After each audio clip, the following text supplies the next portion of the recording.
Good morning, guys. Happy Saturday.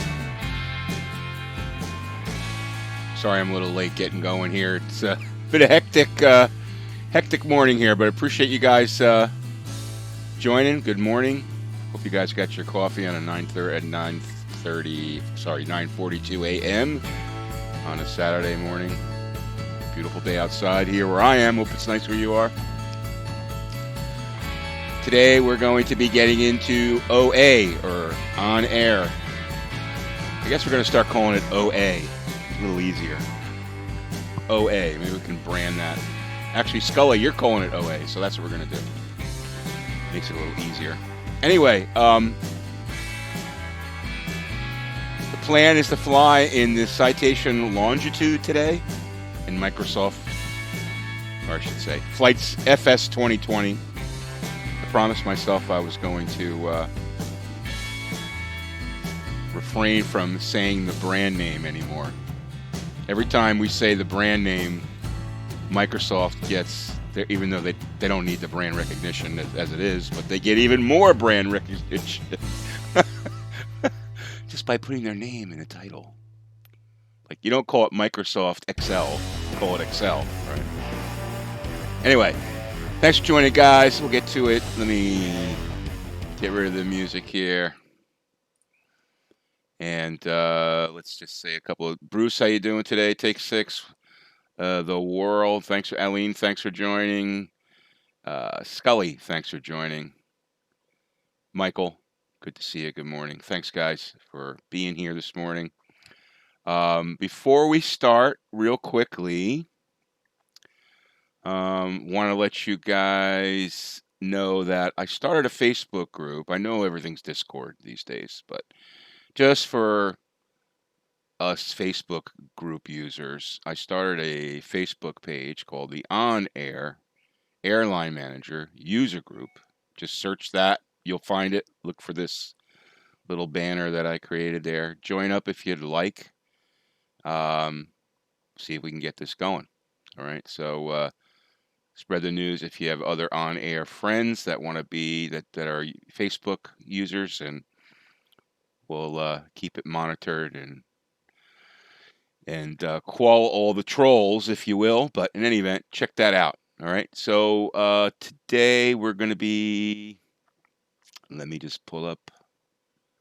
Where the hell is it? Do I have it running? Yep. On air. All right.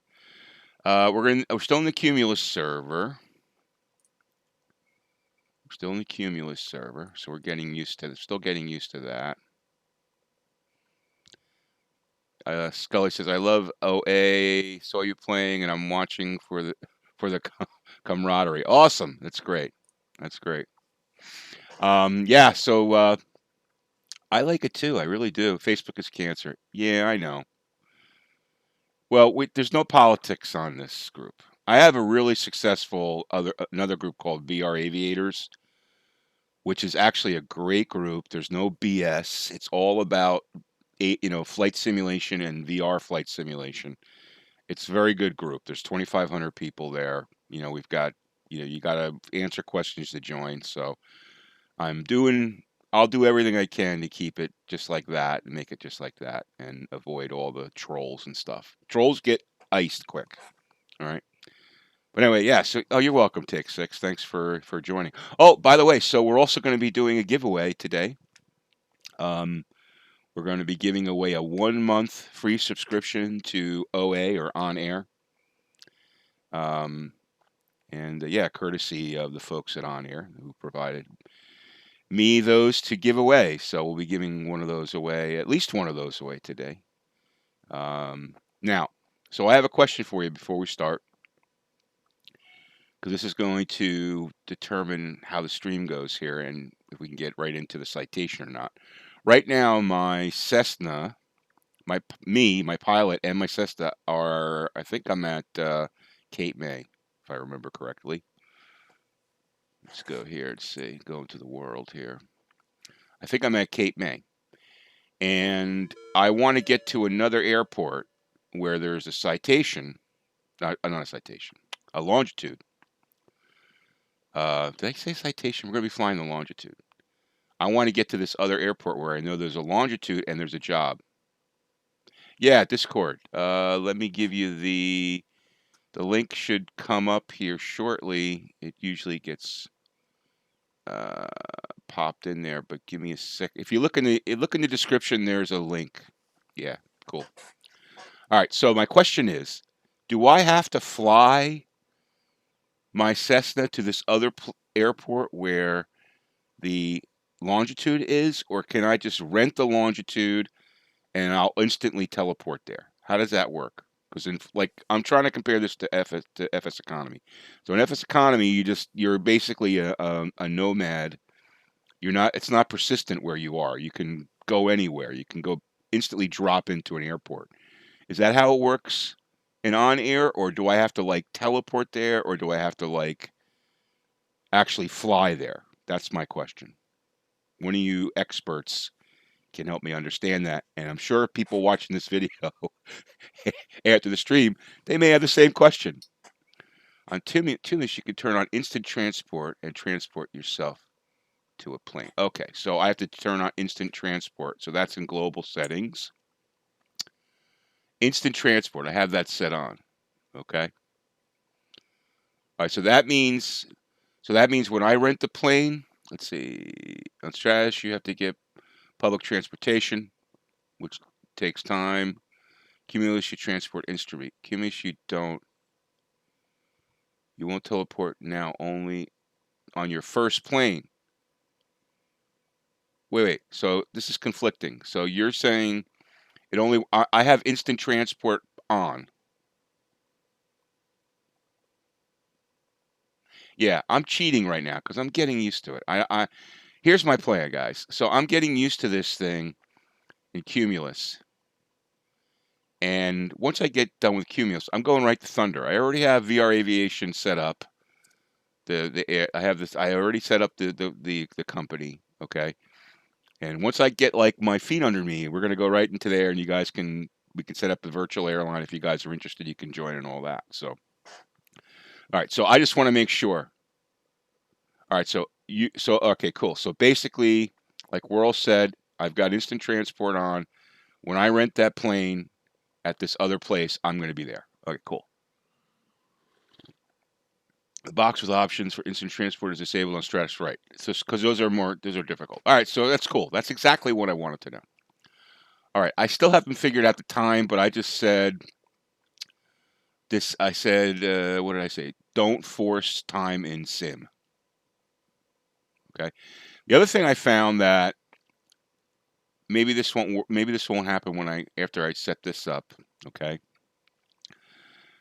When I'm in a flight and if I want to change the weather, oh, I forgot to put clouds and I want to change the weather. As soon as I change the weather, it stops the mission. Will that not happen if I don't force time?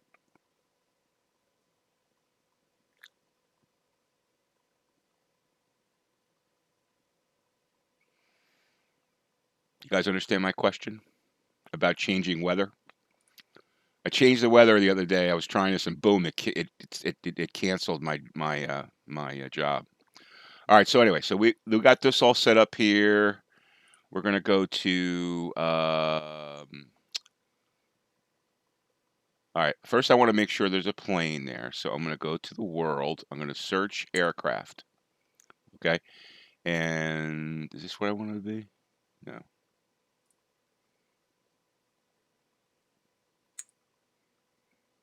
Yeah. No, that's not what I want. I want search generate aircraft. Yeah. Yeah. Yeah. I understand. What I'm asking is in the middle of a mission. All right. So I'm gonna just go longitude. Okay. This is what I did before. Okay. Come on, jet. All right. So I know I'm looking for this plane and in around KMWW because that's where kind of area I know. And I found you don't know about changing the weather, but AI pilots are affected by poor weather. Can use active. We use active sky? I'm not sure. All right, so I found this plane. Oh shit! I thought it was here. Ah, it's not here now. God darn it! Someone took it. Darn! Oh, there it is. No, this is the plane. Okay, so this is the Longitude. Okay, it's $5,300 to rent. I got plenty of money to rent it. All right, so the details are. All right, so it's a $53,700 bond, which you get back, right? All right, so this is the plane. I know there's a plane there, so that's what I want. I want to be able to rent this plane, and let's see if it's got fuel in it already.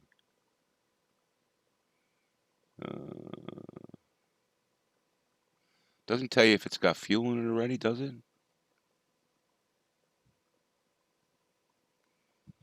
Yeah, fuel on board. It's got 200 gallons on board. All right, so that's good. All right, so what's our maximum gross weight is 39,000. So we're gonna probably, hopefully, pick up a pilot. You know, a 12-seat job there, or a cargo job, something like that. All right, that's the goal. As long as we're going to be covering the cost of 5,300 plus fuel, we should be good. No, I'm not certified for the medical missions yet. All right, so let's get to it. So now, if I know I'm going to rent this plane, should I go look for jobs there first? Probably, right? Right. So with flights, if I display all flights,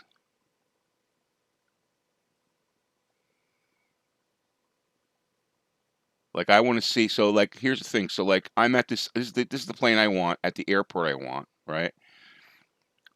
Oh, display all flights from the aircraft. I see flights from the aircraft. Let's just see what this happens. All right, so these are all the flights that this aircraft had. Okay, gotcha. Okay, so it hasn't been flown since the 30th. All right, cool. All right, so I know this plane is there. So now let's go see if we can find a job there. Find jobs. I want to find a job at KMIV.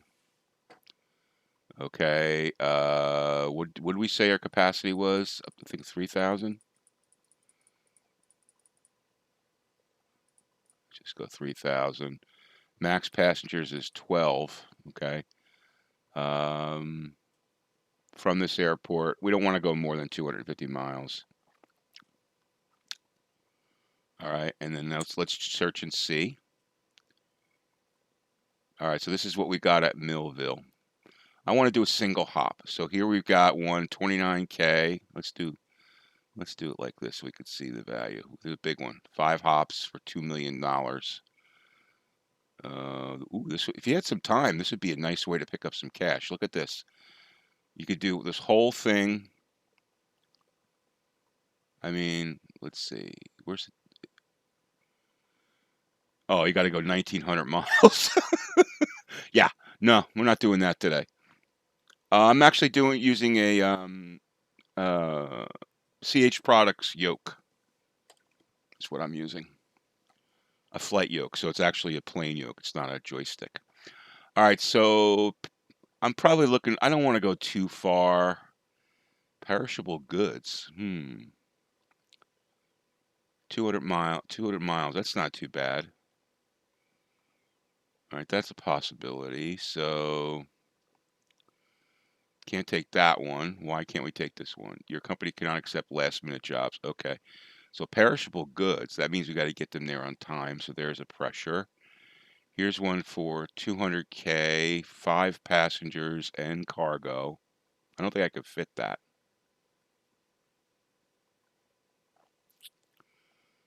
I don't think I could. See, this is a problem. Like, I want to be able to see my plane.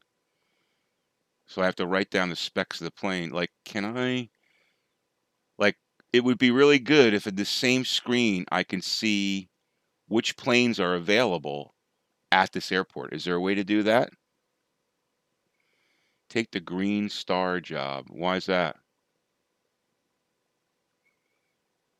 Outstanding for weight per distance. D. Barkus, how you doing? CP. 52K. Yeah, gotcha.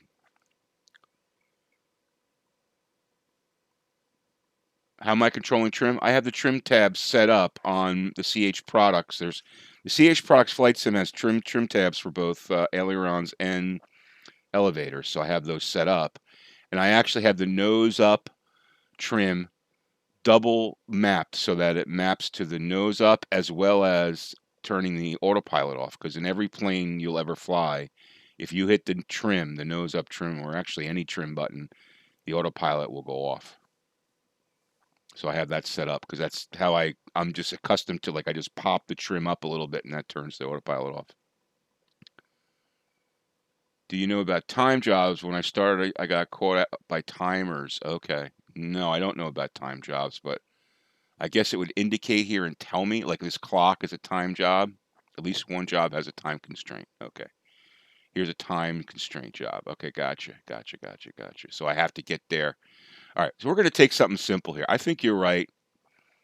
I know I could fit this. All right. It's 52K.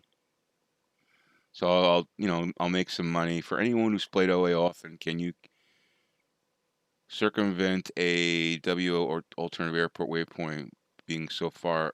Okay, and I'm not sure. I can't answer that question. All right, so I think we're going to take this one. We're going to, that's Dulles, right? Yeah, Dulles. We're going to go to Dulles. Dulles is a pretty quick trip. It's only 114 miles, so I'm going to go with CP's recommendation, and we're going to take that one. Okay? So now we go to the now we have to go to select our airport, right? Yeah, I know, but we're only going to go, the capacity is absolutely wrong. In Microsoft Flight Simulator, it's terrible. They did a terrible job with that plane. But I'm only going 114 miles, so we should be fine. So now I got to rent the plane. So you got to tell me if there's a quicker way to do this. Like, can I go to Millville? Like, does it show me the planes that are here? No, right? It should. Is there a quick way to, like, see every plane that's at Millville? How do I do that? Display events, sky vector, airport data, search airport. Okay. Doesn't that's a little limiting. All right, so I guess I go pending. So there's my job right there. Okay. Okay, so now I have to go and rent the aircraft, right? So I need to go to search aircraft. Oh wait, look at the top. Look at the top where. Yeah, don't you think this is kind of cumbersome? Like, I'm not knocking OnAir, okay, but yeah. So the problem is that now I have to go, and I have to go do this, and I have to go do this, and I have to go do this, and I have to go do this. Like, the system knows my airport, my job is at. I got to do this. Maybe I could just do. Let me hold on. Aircraft at airports. Okay, this is what we do. KMIV.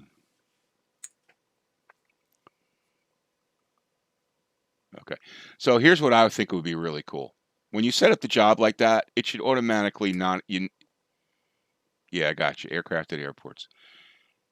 It would be really nice if once you set the job up, it just, like, shows you all the aircraft that are available. Or while you're doing the job, you can see which aircraft are available. Like in FS Economy, that's the difference, right? So in FS Economy, you can see all the jobs and you can see every aircraft that's available at that airport in one glance. So then you can figure out if you've got the right planes there. So, all right, maybe I'm missing something. So I'm going to err on the fact that I'm probably missing something. But there's my longitude. And I'm going to rent that puppy now. Okay, we're going to rent that puppy now. Flight per hour, daily minimum is 8 hours. Oh! Whoa! What? At the end of the lease, the aircraft has to be returned to its current airport with at least the same fuel level. Bond. Wait a second. Okay, wait a second. So this means this airplane is owned by somebody, and they set it up so that the minimum I can rent it is 8 hours. Oh, daily minimum? Okay, so wait a second. So help me understand this now. So if I rent this plane, I'm out 42 grand no matter what?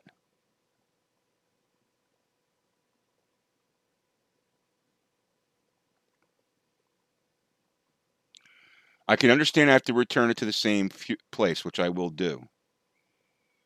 Okay, and I'll get the bond back. But here's my question. Is this telling me that I can't just rent this plane for an hour and fly it to IAD, okay, and then another hour and fly it back, okay? I have to rent it for 8 hours? I have to pay 42,960? Is that correct?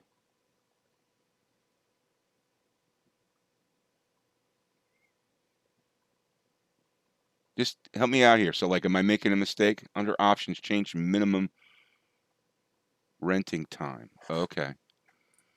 Options, global.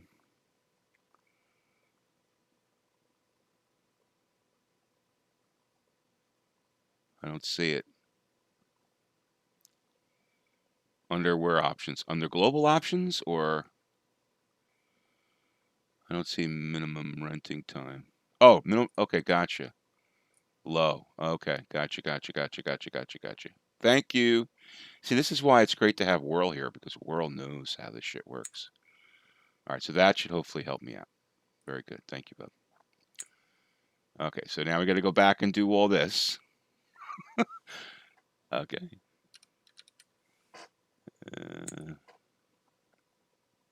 It's a little cumbersome.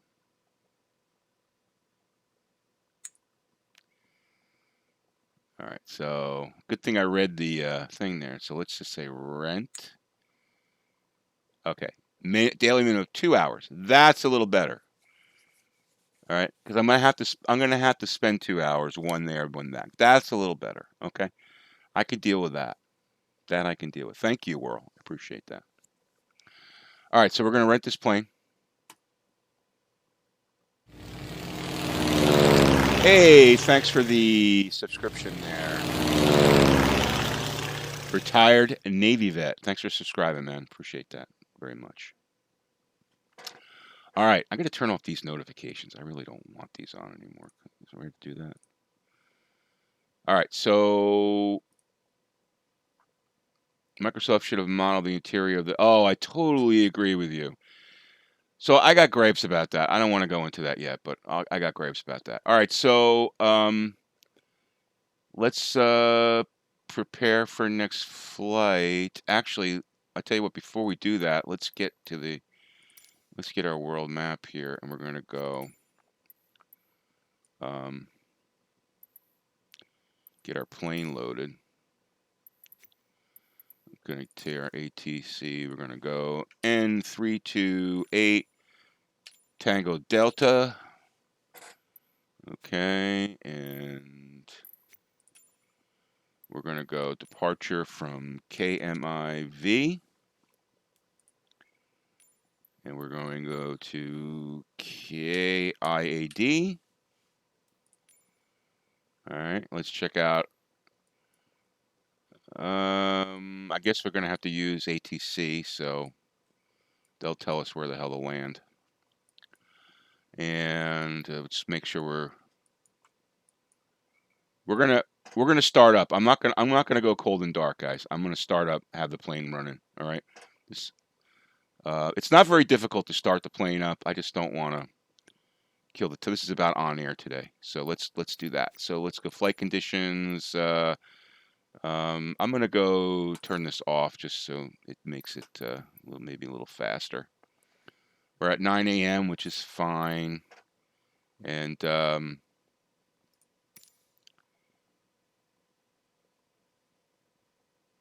they modeled the CJ. That's good. I didn't know they did that.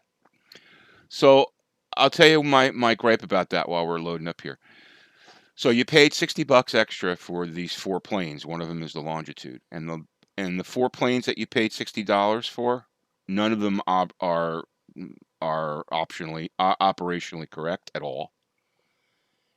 And the Longitude, the interior is not mapped. To me, I know there's a million gripes about FS 2020, and let me tell you, I believe that the graphics are great, the weather is good. It still has some issues.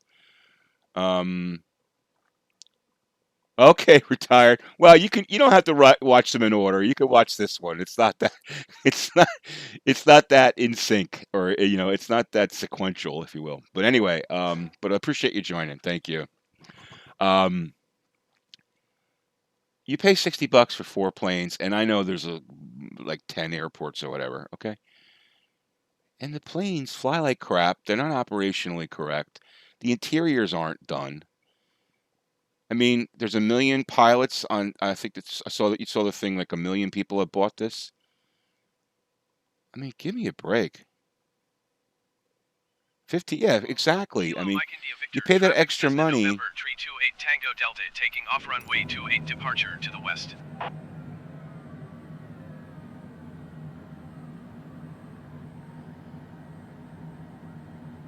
All right, I got to change something here because I changed my. Let me just see here.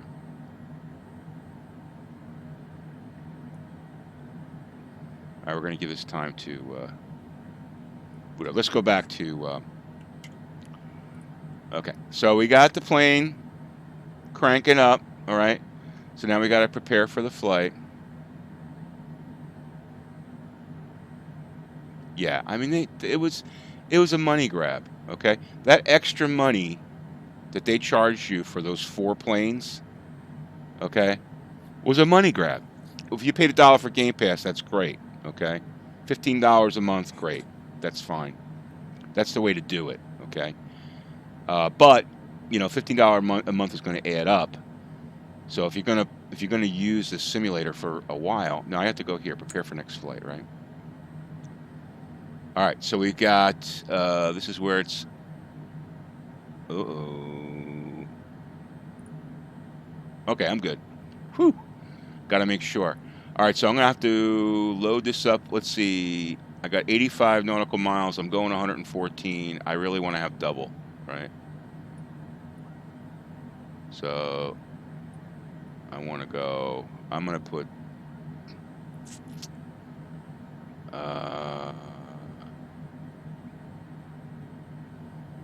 I got to remember to fill it up with 195, right, or 200 gallons. Just remember 200 gallons. So if I do a third full, that should give me plenty of fuel.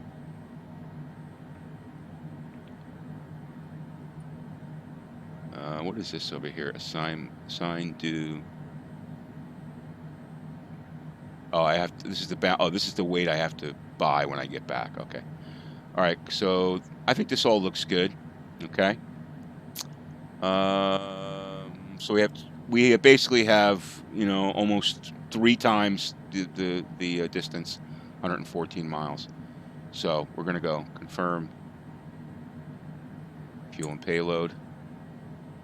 So transfer work to the worker. Totally agree with you. Some fuel being less than a quarter of what it should be. It's ridiculous. It doesn't have. Yeah, exactly. I mean, FS Economy. Sorry that your message was retracted there. I don't know why, but I'm not sure why. Maybe it was the length. I have to fix that. Not that I mean, FSC can't even support it. All right, so we're good here.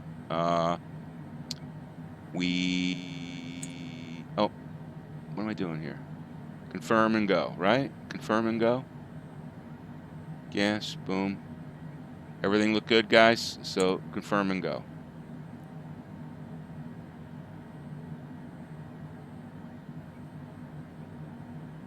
Yeah, they did a poor job. Destination is KIAD. Okay, so here's the thing. That should be automatically populated. It knows where we're going. Why do I have to enter it in? Okay, it knows where we're going. I'm not certified for this aircraft. Oh, shit.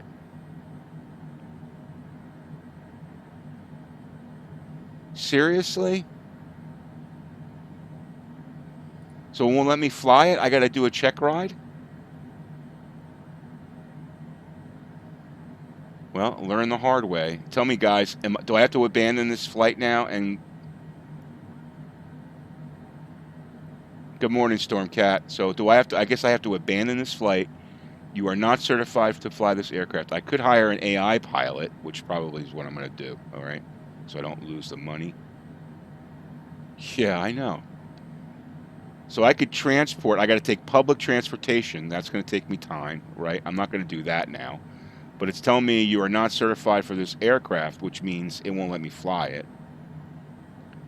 So I could either hire a pilot or abort this and lose the money and go fly something else, which is what I'm going to do. Yeah, let's do the check ride. So, wait. All right, so I'm going to abandon. And guess what we're going to do? You can't take cargo on the check ride. Okay, so we're going to kill this then. Let me go back. This is part of learning, right? All right, how do I kill it? How do I kill it? How do I kill it? How do I kill it?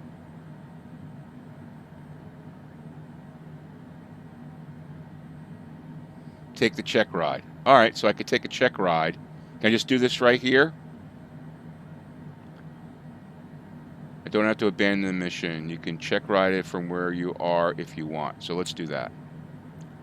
You must unload all cargo and passengers. Okay. So, how do we do that? Find jobs, aircraft detail, instant teleport. All right, so first I got to just unload the plane. Okay, so go to here, I guess, right? Yeah, I won't kill the mission. Thank you. I figured that out. So unload the plane. Okay. And do I just go confirm and fly now? So now it's unloading the plane.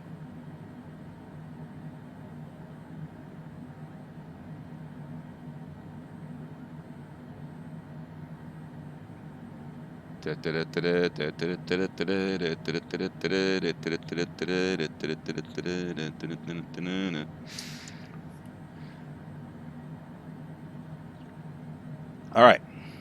All right, so the cargo's off. So I'm going to go back to there. Check ride. Bambino is not it. Okay. So I have to transport. How do I transport?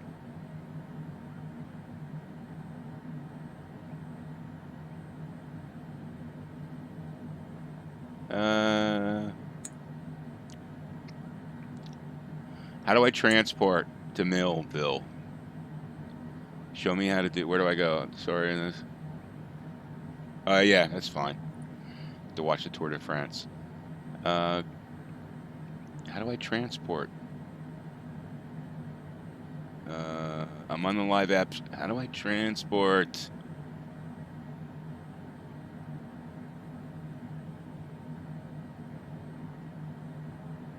Not very. How do I transport?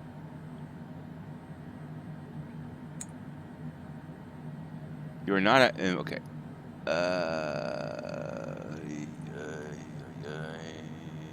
So go under employees, under your company, manage yourself. Hit transport under employees. So go to dashboard. Oh, under employees. Okay. Man, you got you got to know a lot. Okay. Go manage. transport.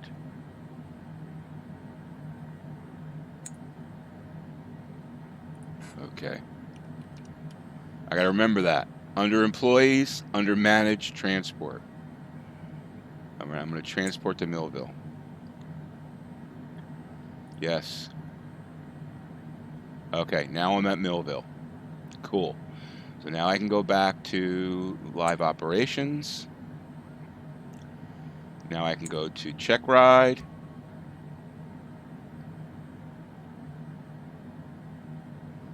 Start Checkride. See, for someone watching this who's just getting started, Welcome to OnAir Checkride. they're learning about Checkride. So now what do I have to Taxi to the runway and take off. Okay. I'll taxi to the runway and take off.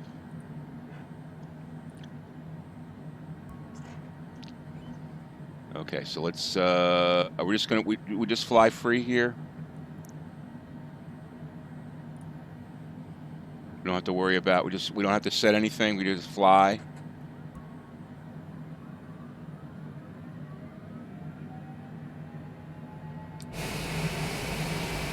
Look how beautiful that plane is.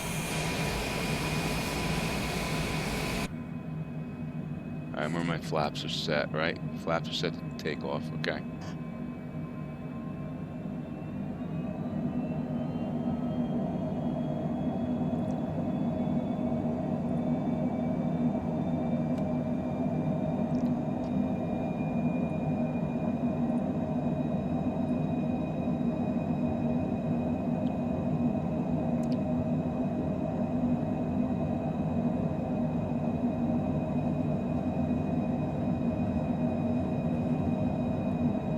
Come on. Fly runway heading. Continue to climb.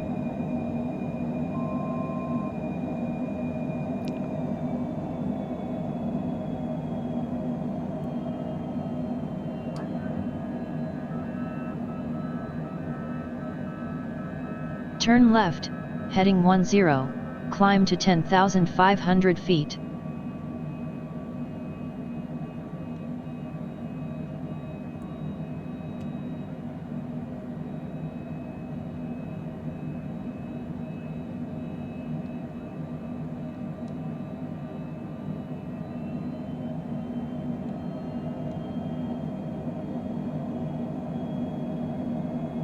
One zero.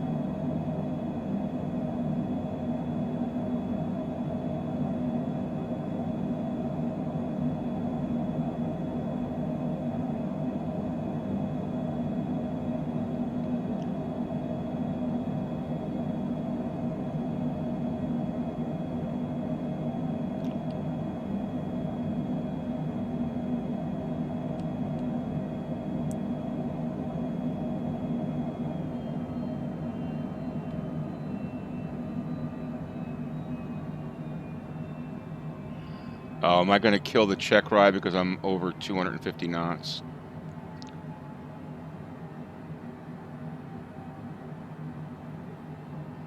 I should have set my altitude.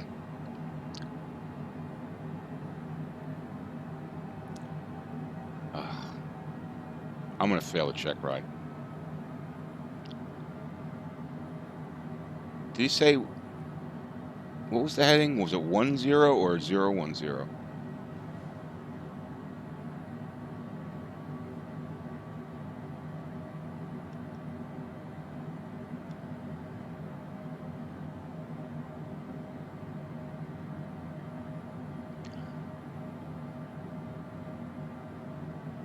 I mean, it's landing gear.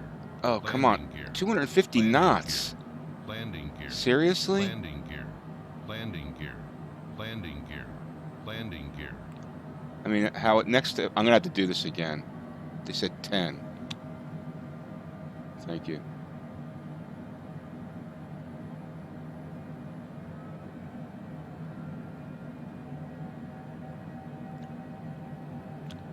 I mean, if I known what was going to happen here, I would have set the autopilot.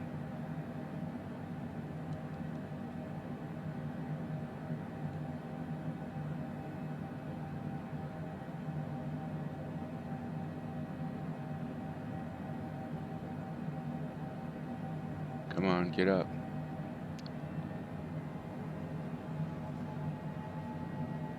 Pretty close to 10. There you go.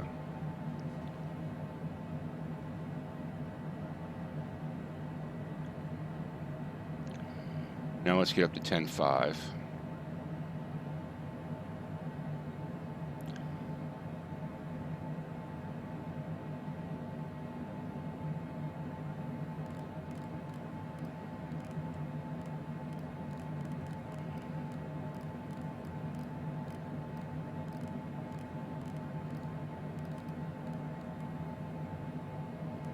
So I want to do heading. I want to set my heading to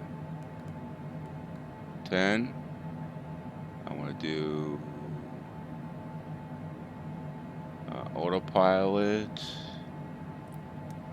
And I want to do vertical speed.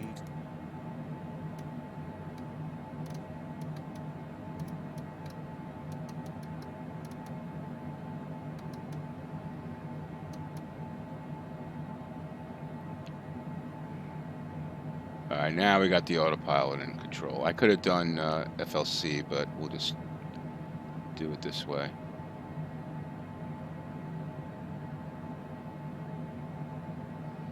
I don't think I'll fail. I'm running. Where's my heading?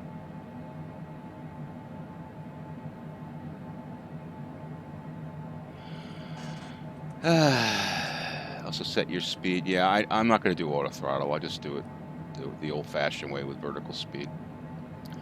As long as I stay below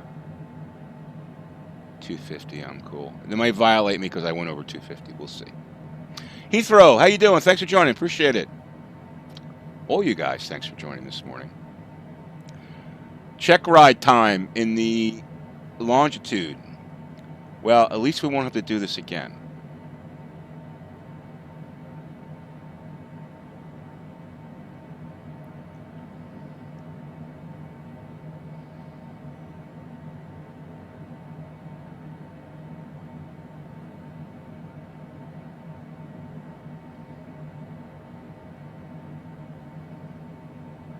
This thing flies like a rocket, though, man.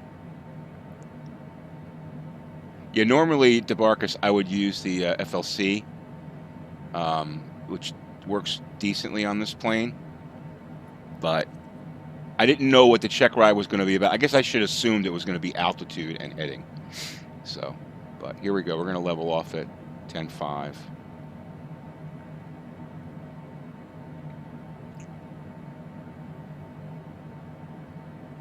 Hey, good job. What did you get, Heathrow? Now, maintain 10,500 feet and heading 10. Okay. I'm on heading 10.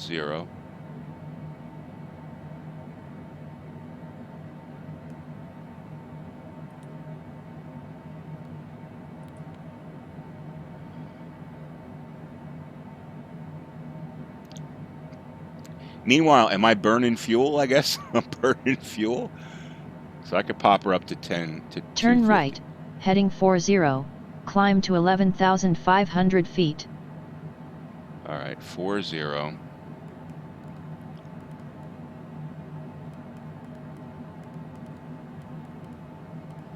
I mean, I kind of like this aspect that it makes it, you do this. And we're going to head her up to 11. What 11,500? Did I miss that? Sorry, did I miss 11? Was it 11,500 or 400? I think it said 500. We're going to do vertical speed up.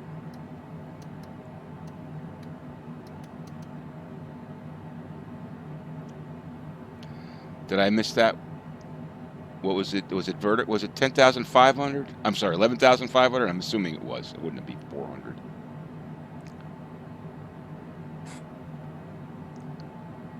So above 10,000, I can air it out, right? 11.5. Thank you, DeMarcus. So I picked up Traffic Global last week, added to General Aviation. Oh, okay. I don't know what that is.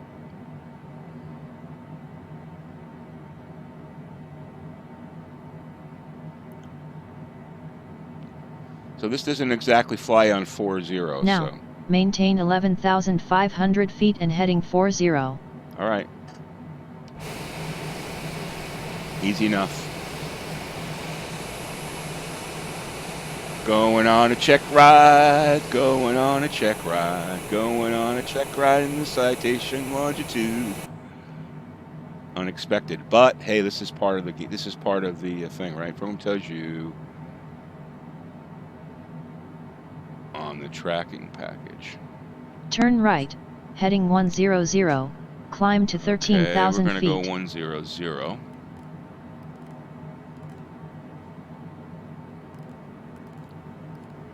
Come on. Don't you hate that when you're scrolling your mouse and the plane moves and it zooms in on the panel? 100. 13,000, right?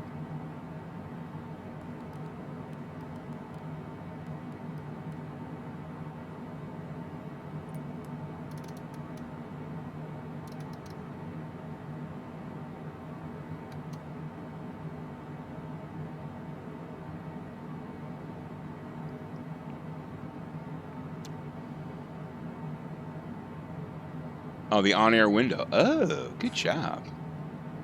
Let's see that.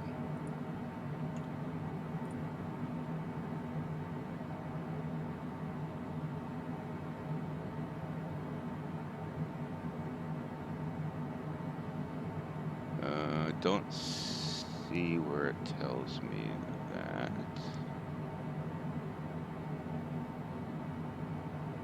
Not sure I see where it tells me that. Oh, right here. Right here. Turn right, heading 10. Gotcha. Thank you very much, dude. Right here. Tells you right there. And we are burning fuel. So you got to fuel up for the check ride.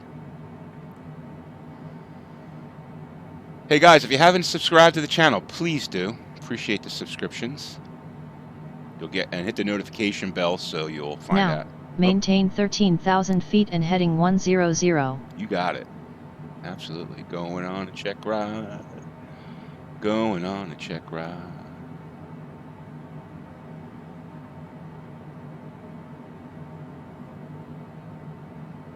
Gotcha. Thank you, CS Tara. Going on a check ride. How long have Turn you left, been here for? Heading 50. Descend to 11,500 feet. All right, 50. 50. What did he say? 11,000. I could look on the screen, but 50. And what was it? 11.5. Where's my altitude?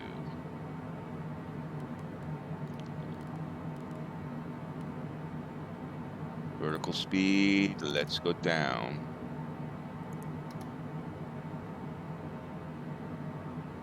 His zoom is annoying, isn't it? Solve it by setting zoom to auto. That way you can right click to zoom in and out, and your scroll wheel. Ah, solid tip, DeBarcus. Solid tip. And actually, I could probably map that to a mouse because I have like this Logitech like killer gaming wireless mouse that my son uses. It's got like 5 buttons on it, so I could probably just map the zoom to that. Solve it by setting zoom to auto. Right click on the zoom in and out. Yeah, I'm gonna do that. That's a good idea. I'm actually gonna copy your thingy and I'm gonna put it in my MFS notes. I got this little thing where I keep MFS notes, tips from you guys, so I can remember, because my memory is not that great anymore. It's not bad, but.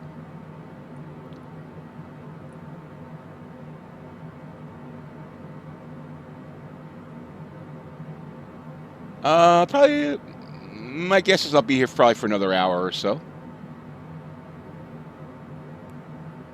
Yeah, that's a really good tip, DeBarcus. It's an awesome tip. How long do I have to check ride? I guess I got to go down to 11.5. Let's go faster. Come on, get down to 11.5 faster. Oh, I don't want to go too fast. I don't want to overspeed. Ooh, ooh, ooh, ooh, ooh. Don't overspeed. Above 10,000, the speed limit, there's no speed limit, right? So below 10,000, it's 250. Now, maintain 11,500 feet and heading 50. Okay. Would it have told me if I failed the check ride in the middle of the check ride, or does it wait to the end and tell you if you passed or failed?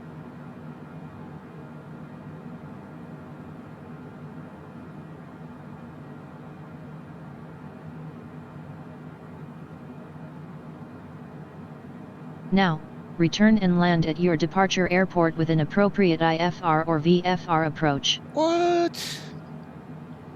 All right, so now I need to go. I gotta go back to Millville? Eesh. Okay, let's do that. Jeez.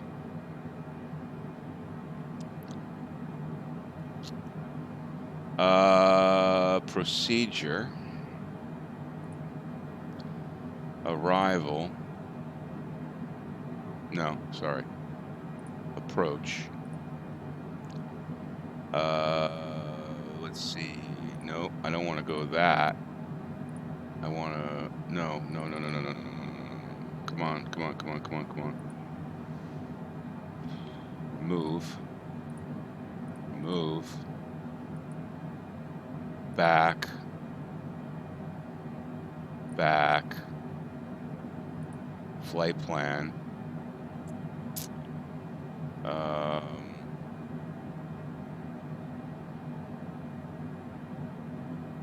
Origin. Let's change the destination. Return to the airport, heading 219, distance 53 nautical miles. Okay, well, it's giving me that, so I will take that. Return to the airport, 219, it said, right? Oops. Oh, shit, hold on.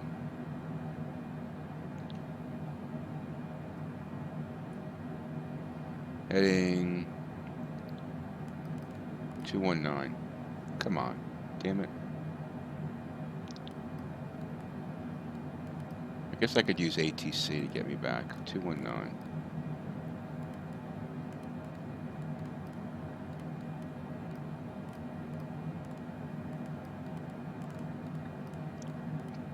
Boy, I tell you what. They really test you out in the check ride. I got 53 miles to make my decision here. All right, so I want to go to this guy here.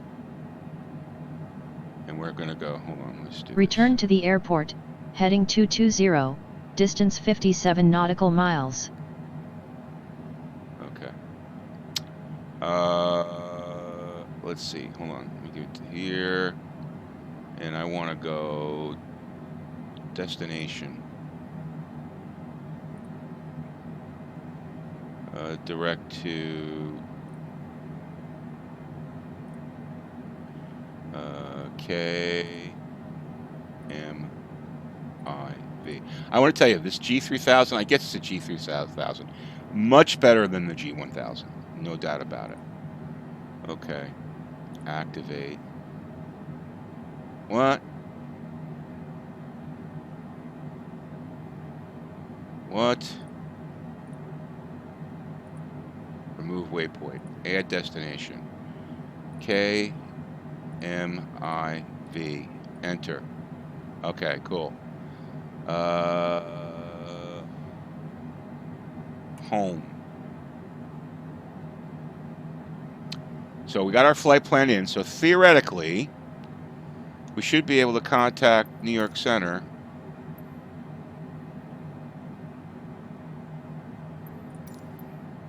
Is Millville on there?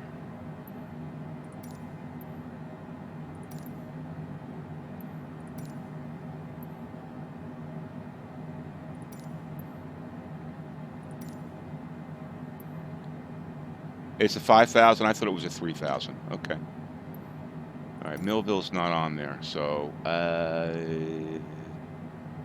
let's request New flight York following. Center Cessna November 328 Tango Delta is type Cessna C700 4 miles north of Kilo Mike Juliet X-ray.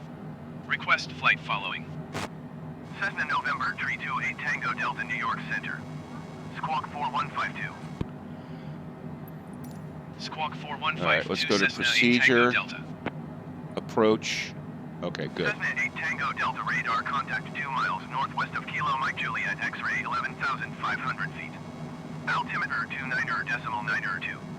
Did it say which? Does it say which runway? Radar contact. Copy No. Cessna 8 Tango Delta. Return to airport. Okay, it doesn't tell you. It doesn't care which runway you land on, right? So we're gonna land on ILS 10. Just load and activate. Okay, and home. And let's go to here. See, I'm testing my. I'm gonna go to. I'm autopilot. I'm gonna go to. Where's approach? Approach. There we go.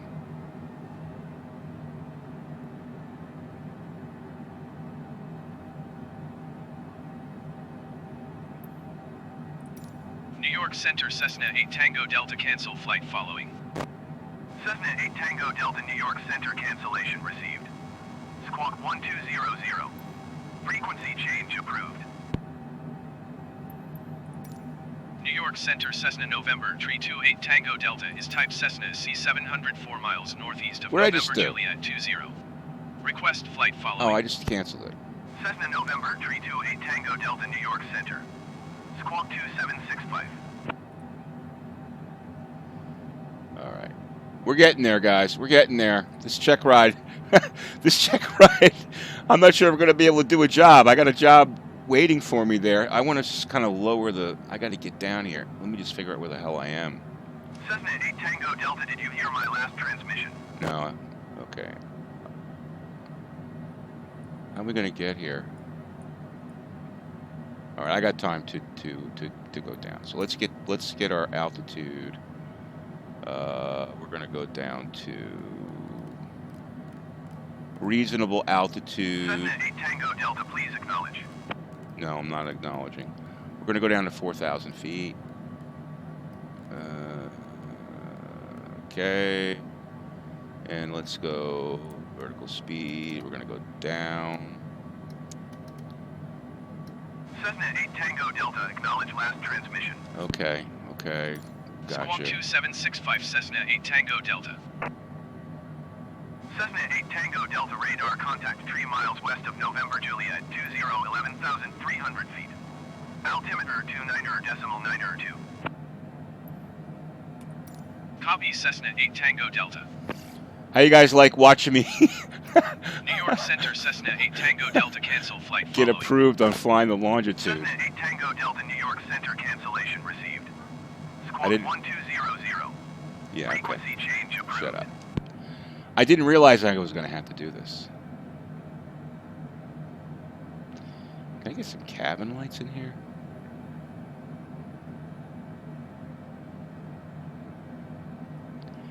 I really think I should probably. For some reason, I have a problem using the flight level change descending after I'm in flight. I don't know the sequence of how to set that up. Okay. Yeah, I guess I could do that. I haven't really gotten into doing that yet.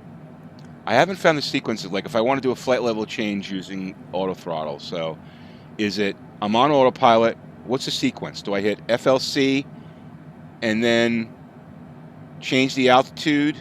Or FLC, set the speed, change the altitude? Is that the sequence? If one of you guys have flown this plane before, let me know your sequence, your process sequence to initiate a descent using FLC. Because I think I have the sequence out of I should say I think I'm doing it out of sequence, which is why I have a problem. So I'm going down pretty fast there. You descend with the VS and oh, you can't descend with FLC. Why can't you descend with FLC? That's never you just can't?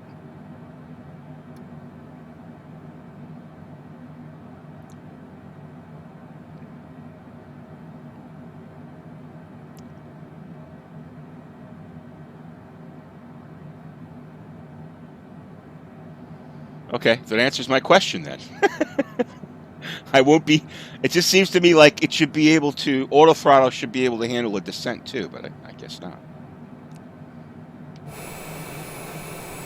Look at that beautiful plane. I think it's one of the coolest planes in FS 2020. It would be even cooler if it was modeled properly, but it's definitely one of my favorite planes to fly. Now, it's awful dark in here. Let me just see if I got... Hold on. Panel lights, where the hell are they? Come on. There we go. Panel lights. Make those floodlights little...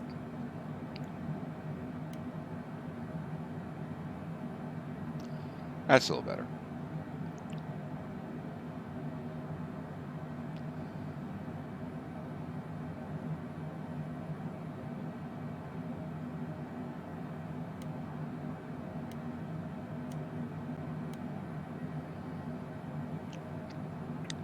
Now we can see. All right. Okay, so we got to get back to Millville, and then we'll hopefully... So, no, I didn't see any answers to my question. My question was, if will... I'm not sure I understand. What? I'm not talking to you. Will OnAir... Why was that? That was weird. Will OnAir tell me if I failed the check ride in the middle of the check ride, or does it wait to the end and say, sorry, you just spent 20 minutes in this check ride and you failed? And by the way, I didn't have to do a check ride in the Cessna when I got that for free when I did the tutorial. So it seems kind of odd. Guys, thanks. We got to do a giveaway. So here's what we're going to do. As soon as I land this plane and reduce my workflow that I have to do here to get this plane down properly and pass this check ride so I can pursue my career in OnAir, we're going to do a giveaway. So here's what you got to do. Make sure you join my Discord. The link is in the description because you'll need, it's going to be a trivia contest, and you're going to need to put the answer in one of the channels that I actually just created on the Discord. It's called, let's see, what the hell is it called? Post Trivia Answers Here. So look in my Discord. There's a section category called OnAir Airline Manager, and there's a channel in there called Post Trivia Answers Here. Okay, that's where you're going to need to be to take part in this this contest. And we're giving away a 1-month free subscription to OnAir. Did I buy this plane or get it for free? Well, technically I bought it because it's part of FS 2020 if you buy the Super Deluxe Whammo Jammo everything under the sun package for $120. So, yes, I bought this plane. I had to pay extra to get this plane. All right, so we should be getting our procedures. I will tell you that the G5000, I guess it's a 5000, has not failed the procedure yet. I've probably done it over 20 times, and every single time. Oh, you mean in OnAir? I'm renting it. Sorry, in OnAir, Dom. I'm renting it. I don't own this plane. It's like I haven't earned that much money. It's probably. I was thinking about the first plane I'll probably buy in OnAir, and I think it would be a TBM 930. Because that plane flies quick, and yeah, I got you. Yeah, sorry about that. I misunderstood what you meant. Yes, I know. I'm renting this plane, which I guess you have to pay for during the check ride. So it's good. I don't know if I'm gonna make money on this this job. We'll see. But one thing I'm finding out about OnAir is that you need to invest a lot of time in it. That's for sure. All right, let's check out where we are. All right, so we got to hang a Louis. It would have been much better if I had been smart enough to use that runway, but it seems I wasn't smart enough, and I should have thought about where the hell I was. But that's okay. We'll get there. How much would it cost to get this plane in on air? I think it's 2.3 million is what I remember seeing. 2.3 million. All right, as long as we keep below 250, we're okay. Let's speed this up a little bit here.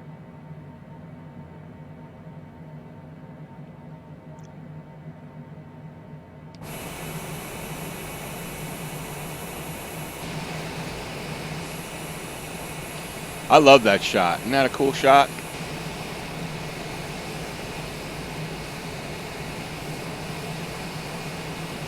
It's the right airport. Thank you. Flying the TBM, and if it's ruined me for other turboprops, they just aren't enjoyable. Yeah, I know, man. It's an awesome plane. It's the #1 flown plane in FS 2020 right now. Yeah, it'll probably be my first plane on air because it's 7 passengers. You can carry some decent cargo in it, and it's fast. It's like 930 knots, somewhere around there. It's fast, and it's fun to fly, and I just really enjoy it. Yes, it's the Citation Longitude. Yep. Citation Longitude. Which is... There's 3 planes I like. I really enjoy... Oh, there's a bunch of planes I really enjoy, but I'm really enjoying this plane, the Longitude. I'm enjoying the Citation... the TBM 930. And I'm enjoying the... I'm breaking the speed limit here. Damn it. It didn't give me a notice, so I may get a violation. So none of you guys know if they would fail you in the middle of the check ride. So I'm hoping that if I make it back in one piece to Millville, then I'm solid here. But I'm below 10,000 feet, so I can't go above 250 knots.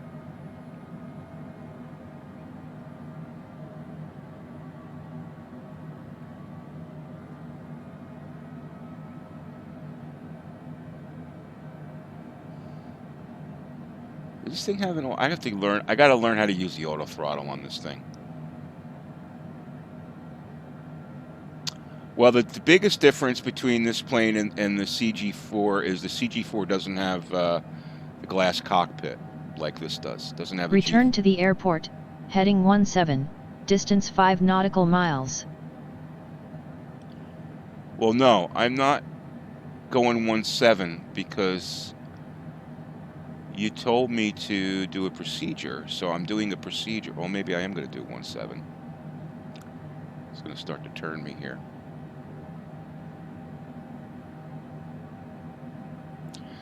So yeah, that's the main difference. This plane has the G5000. The CJ4 has a traditional FMC cockpit, you know.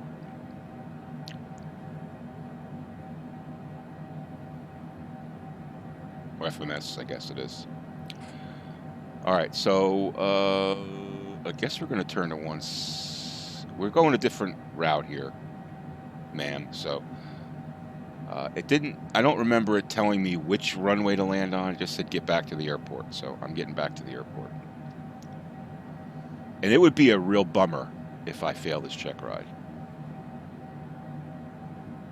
Very bummery. Return to the airport, heading 36, distance 9 nautical miles. Yeah, I'm just following the procedure. I'm letting the computer take me home here at 4,000 feet. I personally like flying this plane more than the CJ4. CJ4 is older tech. I haven't really flown that a lot. I tend to like the glass cockpit planes like this. Yeah, this is a much bigger business jet. I think it holds more people, longer range. If it was done correctly, it would have a longer range.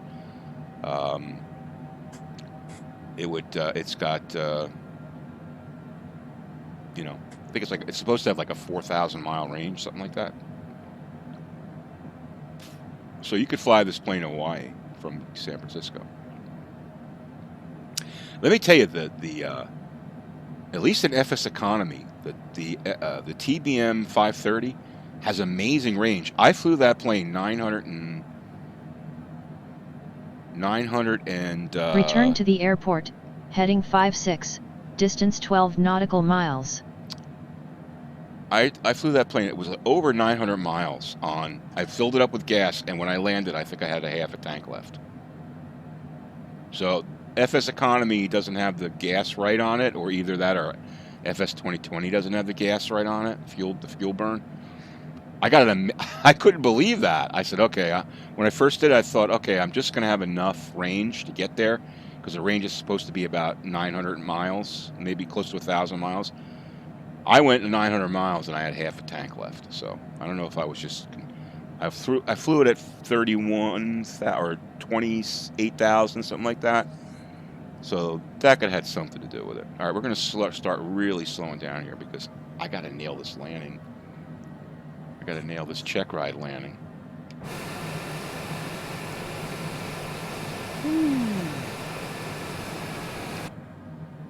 All right, let's get her down to 3,300.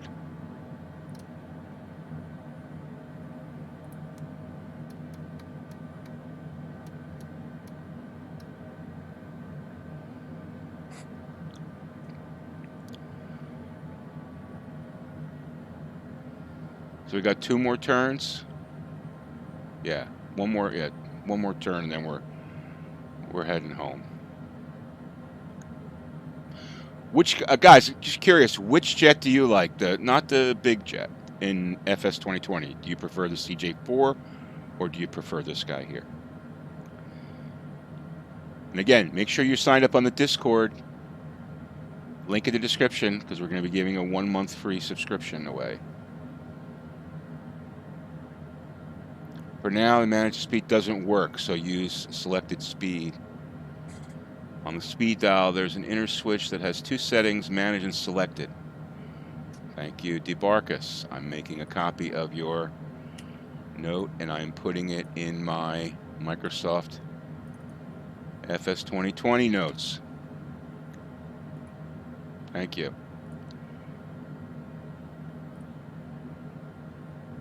Stall. Oh, stall, shit. Stall. Stall. Stall. Shit.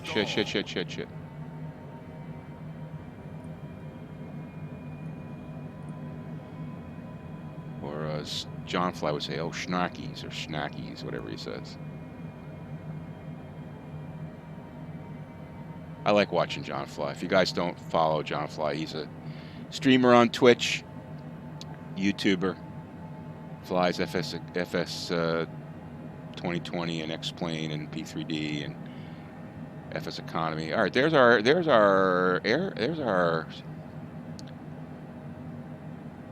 airport right there. So let's start to Autopilot. all right, so I just hit that autopilot off. I'm getting the gear down.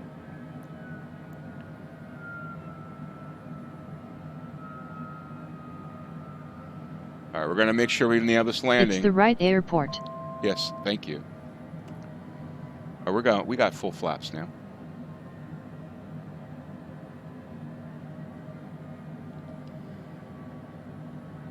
Yeah, I forgot to accelerate. I was paying attention to chat and chatting away, and I hope I don't get dinged. But I'm hoping that if I was going to fail this check ride, that all right, we got full flaps there. You can see the plane start to pull back. I know I'm sure I was going too fast to set those flops. But that's okay. Yes, the moment of truth. All right, trimming up. Got gear down. Probably want to be about 140 knots here. Of course, I chose the short runway. Ah, brilliant. Yes, that's just brilliant. I chose the short runway. Isn't that great luck? So this is what happens when you don't look at charts, see? In aviation, information is power. Information is power. 136. Our attitude's pretty good here. 500. Thank you. I'm struggling. I got the nose up here. Just nice and easy.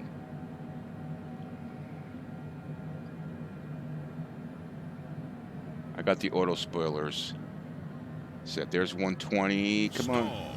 Stall. Stall? Stall. Stall. No, this is perfect. Stall. Landed at Kilo Mike India Victor, Millville Muni. Taxi to your parking and shut down the engine. Why didn't the spoilers kick in? The auto spoilers should kick in.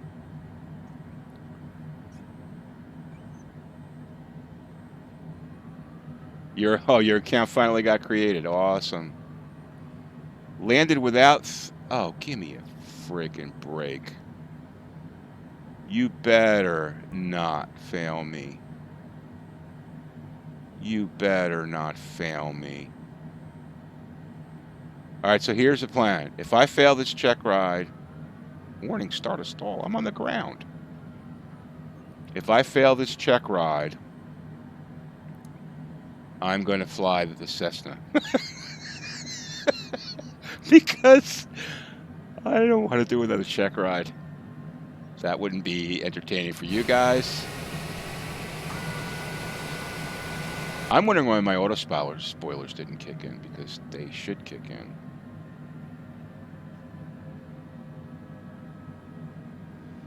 Well, that's a bunch of different ways to go taxiing.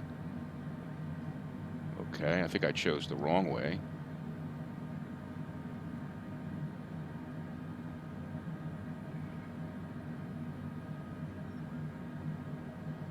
Mainly do medical missions. All right, cool.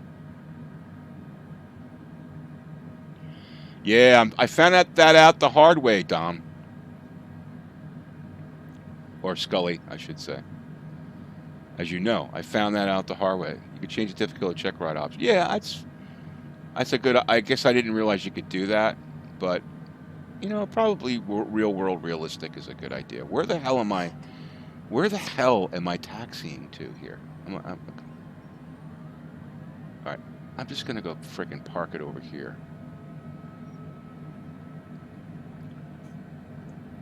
So let me ask you guys' opinion. Oh, look at that. I got the rudder full left, and I couldn't make that turn. I'm on a road. I'm on a road. I think I'm on a road. Oh, here, we're going to go across here.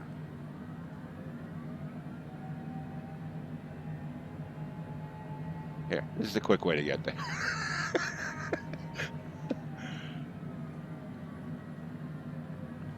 Crazy taxiing. Yeah, come on. Yeah, you have to go through the whole shutdown sequence? Oh, shit. All right. Okay. Thank you. Thank you for the advice.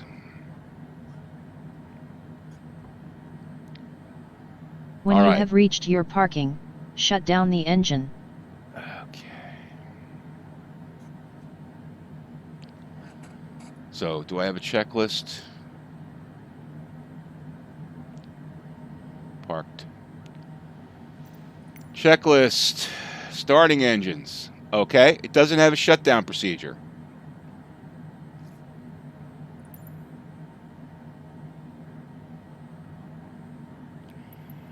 Okay. So I'm going to assume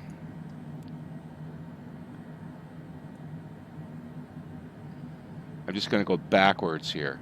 I mean, is it going to fail me if I don't shut this down right?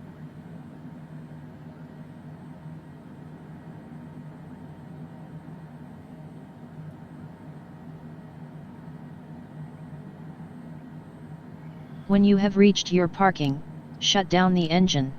Okay, I'm going to shut down the engine. Where's the engine? End of flight. registered in OnAir company. Thank you. Yes! You passed your practical Yes! exam. 3 out of 3 exercises succeeded. Yes! Yes! Yes! All right. Now I got to start the friggin' thing up again. I'm still at. Oh, I gotta go. I'm gonna. Let me just think about this. What I'm gonna do here. All right. I'm going back to the main menu. Okay. We got our Checkride pass. That's all good. Let's see what. Let's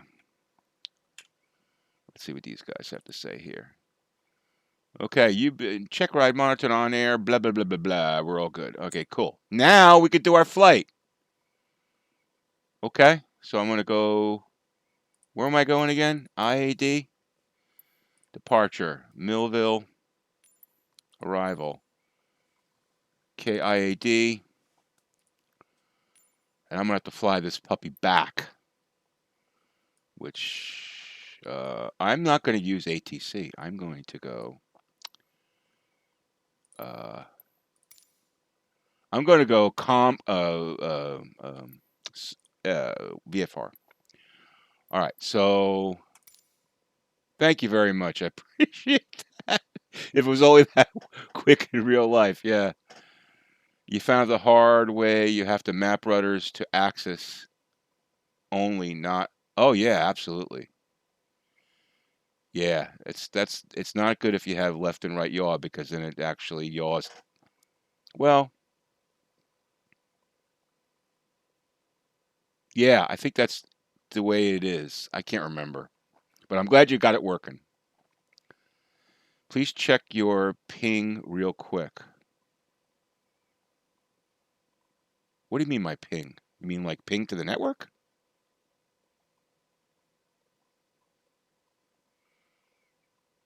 Not sure what you mean by ping, dude.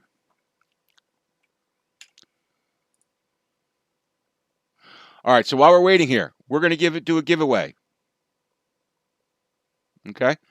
Where's that damn thing here? Okay. Go to the trivia, go to my Discord. You can see it right here on screen. Okay? Go to my Discord. Don't type anything in here yet. Only answers, okay, to the trivia.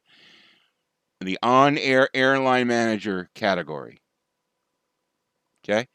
Post trivia answers here. That's where you want to be. Okay? Kilo Mike India Victor, traffic Cessna November 328 Tango Delta, taking off runway 28 departure to the west. Hold on. And get ready to answer this trivia question. Okay? Let me pull up my. Hold on one second.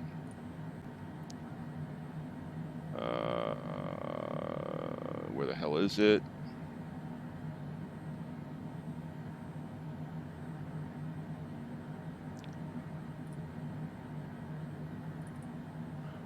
We don't want to look at that. Oops, we don't look at that.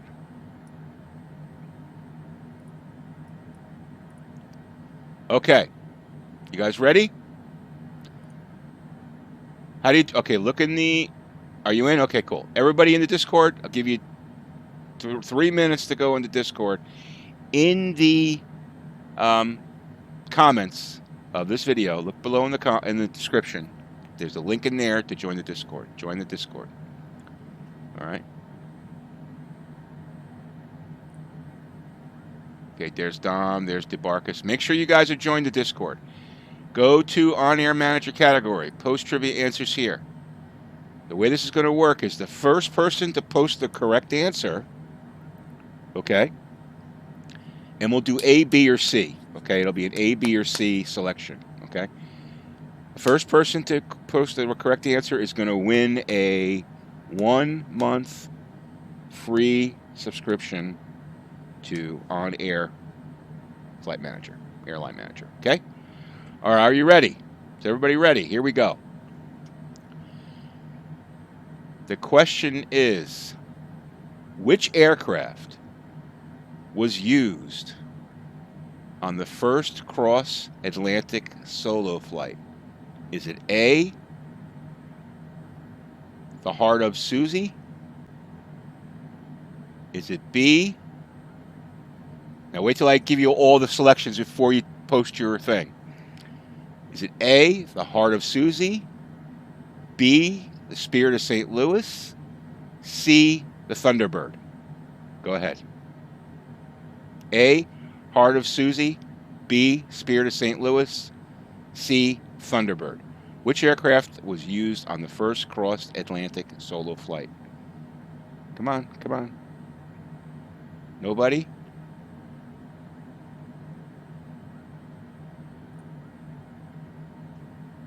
Nobody? Nobody wants to win? Oh, someone's typing Travi B. The correct answer, Travi Sun. Excellent. Way to go, dude. DeBarcus, sorry you're a little bit late there. Sorry about that. Second slate. No problem. Great job there. So you win. Spirit of St. Louis, Charles Lindbergh.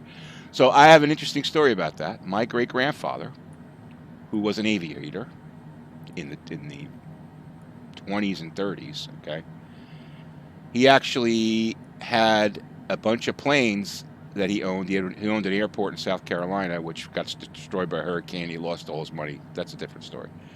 But he actually had a couple of planes that were the same. It was a sister ship to the Spirit of St. Louis. I actually have a picture of the plane and him next to it. It's pretty cool. Travis, son, you win. I'm going to IM you or private message you your thing in a second here. Give me 1 second to do that, and then we're going to take off and fly this flight.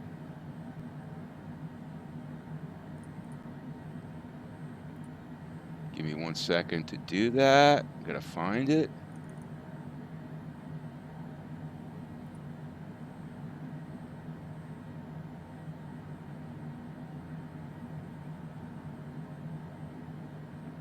Okay. Travi, son. Congratulations, dude.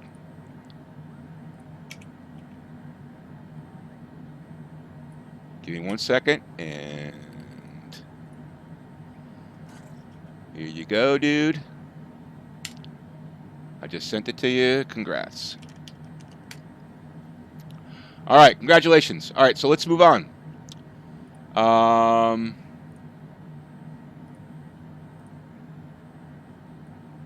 second here.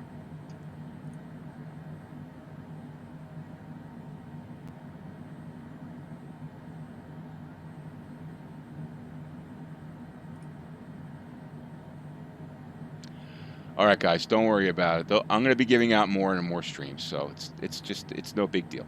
I appreciate you guys being part of it. So let's get to it. So now we've got to get to. All right, we're in our plane. We got our flight plan. We're going to go here. Okay, we're going to go prepare for next flight. Load it up. Okay. We want to make sure we got enough fuel in there, because we got to come back too. I got to bring this puppy back. All right, so we'll just put 40 gallons. Confirm fuel and go.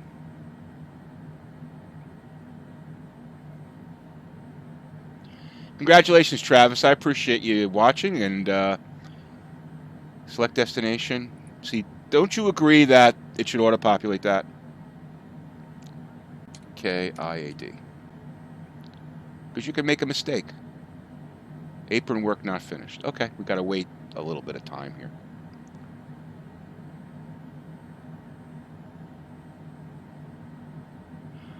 Who was the pilot? What do you mean? I'm not sure what you're talking about, dude.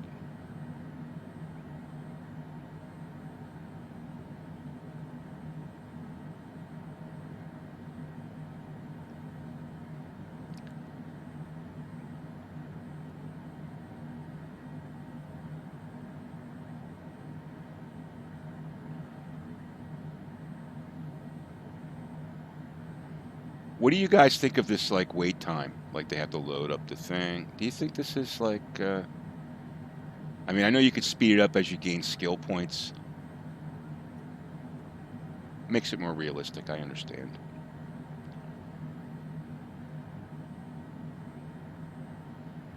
All right, so we're almost there. All right, go to flight tracking page. Why do you even need to add intended destination? You can still land at any runway and it counts if you...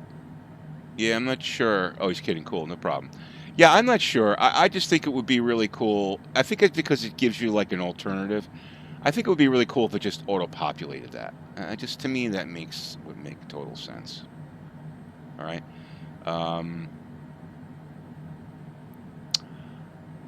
Well, Charles Lindbergh, but the pilot. If you're talking about my story, my great grandfather was the pilot. My great grandfather was he was a pilot. He owned an airport, and he flew. He used to fly a cargo and mail from South Carolina to Florida, and then sometimes he flew down to Latin America. And I actually have all his pilot logs and stuff. It's pretty cool. All right, so we're going to start tracking. Hopefully this will come out and we'll make some money. I'm going to find that picture because I really want to get that picture. Yeah, it makes it realistic. I know that. All right, so we're good to go here. So we can close this up and get flying, right? Beacon start off. Okay. Get rid of that. All right. So let's make sure we do shit right here. So I'm going to stay low and slow. All right. Not low, not slow. So we're going to go nav. We're going to go altitude. We'll go. We'll go 5,000 feet. I'm not going to fly high, guys. All right. 5,000 feet. We're going to go FLC, and we're going to set that speed to. Oops. What?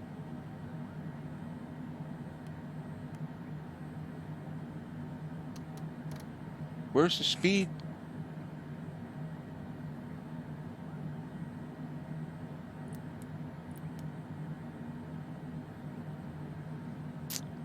Dude, where's the speed?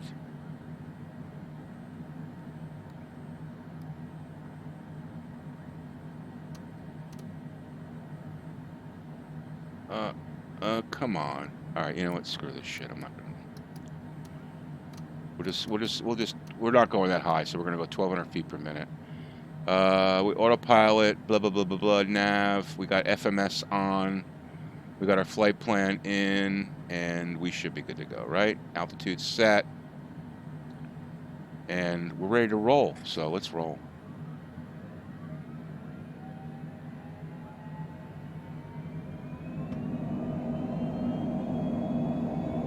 We got our flaps set to take off.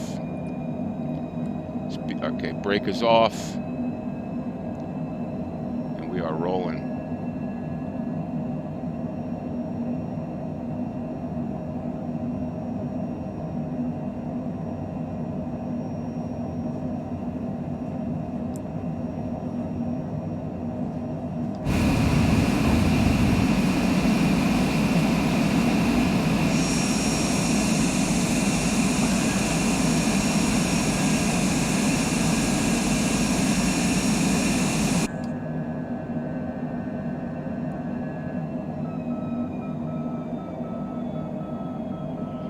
Boy, it does not like you to exceed that speed limit.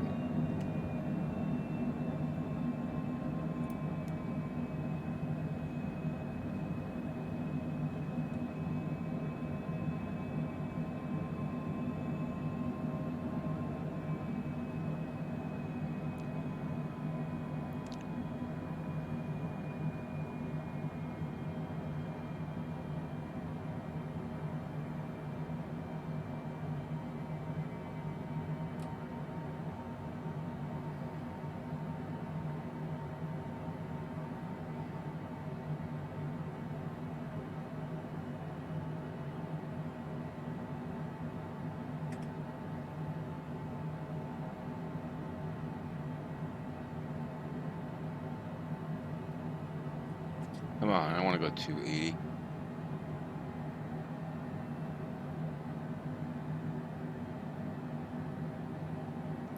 Switch speed to manual. Where do I switch speed to manual?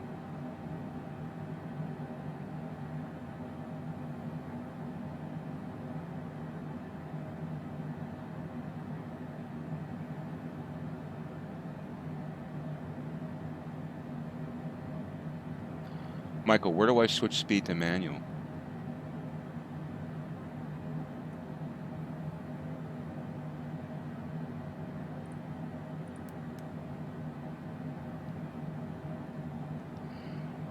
Real time, it's 11:17 a.m. Where are you located there, Dom? On the speed knob.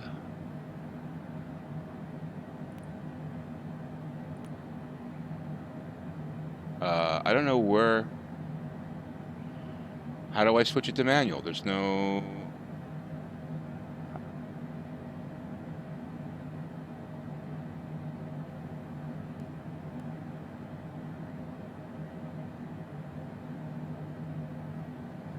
Okay, so I'm going to go close up here and show you that.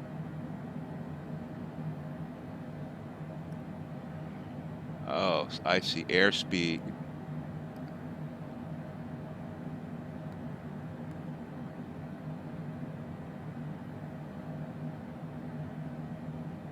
Oh, I see. Okay, gotcha.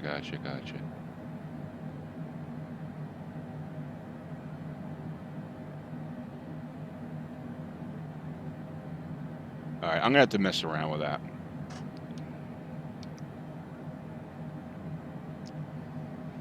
All right, we're coming up to. We're gonna ride right at about 240 knots, so we don't break the speed limit. We're not in a hurry to get there. You're in the UK, yeah. So it's 5 hours difference. We're flying low and relatively slow today.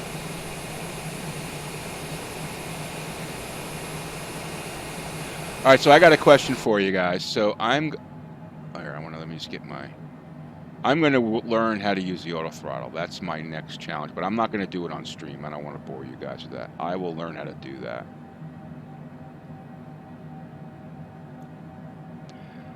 Michael, thanks for joining. Michael Tile, thanks for joining. Michael Crabtree, thanks for joining. Appreciate your guidance. So let's try to dial this, because it is hard to dial in that speed. So it would be great to have that ability. So we're going to stay. You have to engage auto throttle on the throttle also. Yeah. Okay. I'm going to learn how to do that. Wouldn't it be cool if there was like actually a manual on this plane because you paid extra for it? So like there was a manual on how to operate it. Wouldn't that be like really cool instead of like having to figure it all out without having a manual? Like, wouldn't that be really cool? Like, I know I'm being sarcastic, but it's a complicated plane. It would be really nice if they had some sort of manual, you know? All right, so let's just check our. Let's check our. We got 90 miles, so we got 21 minutes to get there, so we got plenty of time. Yeah, so here's what I want to ask you guys. So I use this thing in. Hopefully this won't crash X-Plane. You're going to see this come up on the screen here. So G-Force has this ability. Let me go outside the plane here. Okay. Has this ability where you can go in and you can change the game filter. Okay. So what I did was I changed this. There's a brightness and contrast one. And I changed the exposure. Let me just see if I can't move this out of the way, but you can see over here. So I turn it off, that's what it looks like. If I turn it on, that's what it looks like. Now I think it's a little too dark, so I'm going to just increase the exposure. Oh, see, that doesn't... That just increases the contrast a little bit, but not the exposure. I think that's actually better, don't you think? Which do you guys like? I like it with the contrast on, but what do you guys think? This is with it off. That's with it on. Which do you guys like? Off, on.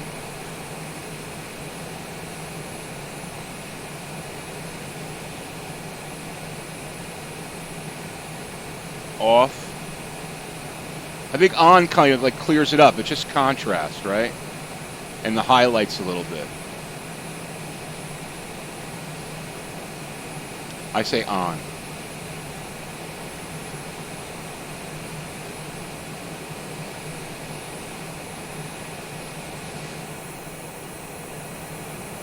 Look at that plane.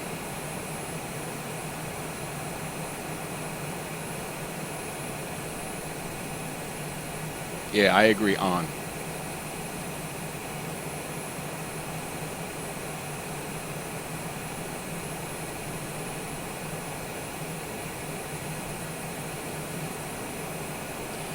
Well, I wasn't expecting to do a check ride, but that's actually pretty cool. And I can go up to this top panel here. Oops, that's not it. Up. Come on. Come on. There you go. Oh, no, that's not it. Up here. That's not it. Come on, which one is it? There you go. Top panel. I could turn my panel lights up. And I turn my floodlights up, makes it a little bit lighter in the airplane. In between. Well, that's not. You're probably right. It probably should be in between. All right, that's better. You can see all the panels and stuff. Got to adjust all that. All right, so yeah, let's just see outside here.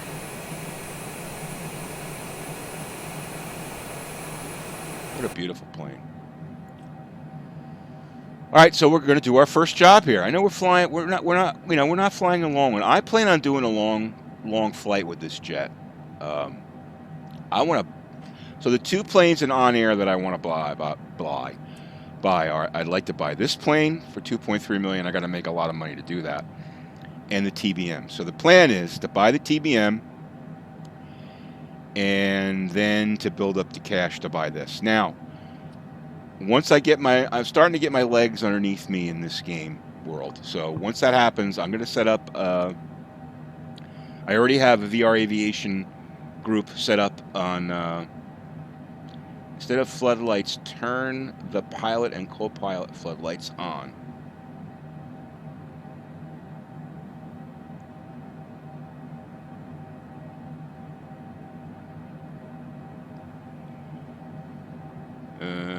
Don't see him there.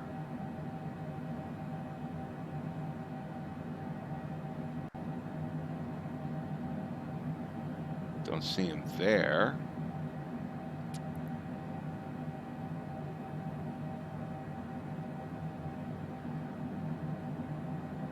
Don't see him there. This is a cool plane though, isn't it?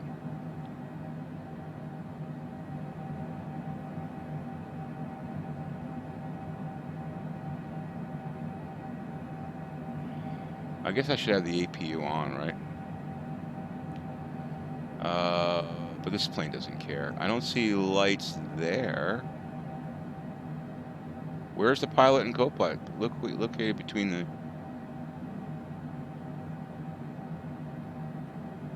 What's the... Sorry, dude. What's the GTCS? Sorry. Not sure what that is.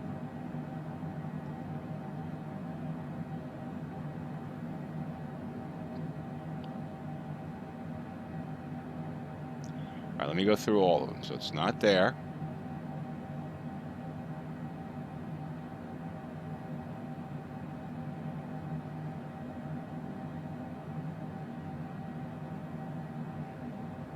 One caution, the OnAir MFS aircraft are different from X-Plane 1s. They may need to buy, separate planes if you want to fly. Oh, all right.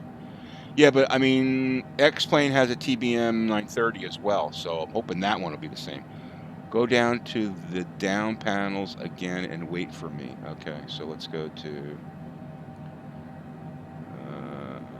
not that panel, not that panel. Not that panel. That panel?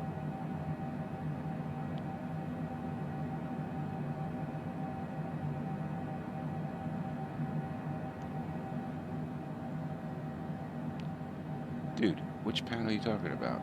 That panel?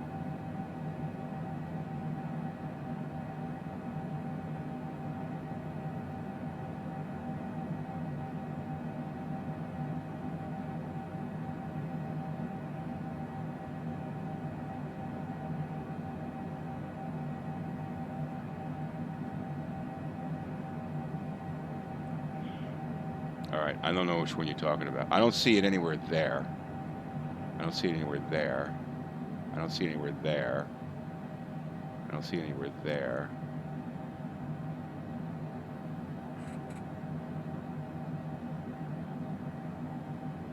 This one?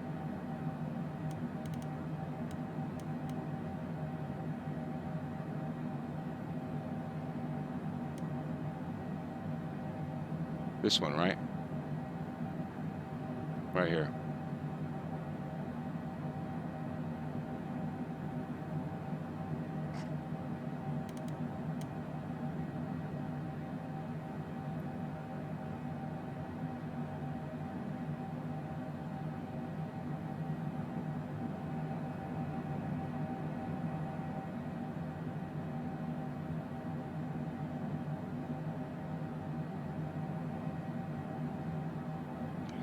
Pilot. I don't see Copilot. Does Copilot have his own over there, I guess, or? Yeah, I see. He's got his own. I see. Gotcha. Thank you. Well, and it's very well lit now in the cockpit, so we can see everything. Thank you, dude. Thanks, appreciate that. So, yeah, but wouldn't it be cool if you had a manual for this plane? All right, let me check where the hell I am here just to make sure I'm 12 miles. Don't forget, we're assuming that we have clearance.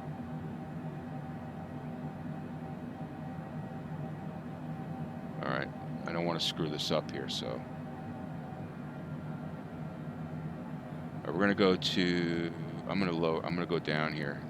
Oh, heading, oh, let me just sync my heading button. Let's go to 3,500.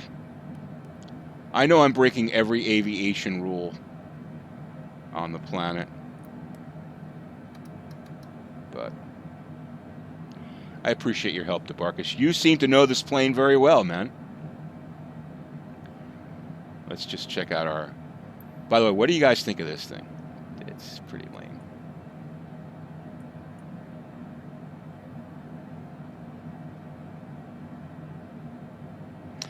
Lots of area for improvement. But here's the thing. Got to remember, FS 2020, I posted this on the VR Aviators group. By the way, if you haven't yet joined, please join the OnAir Airline Manager Users group on Facebook. I'll be running this group, and would love to have you guys join there.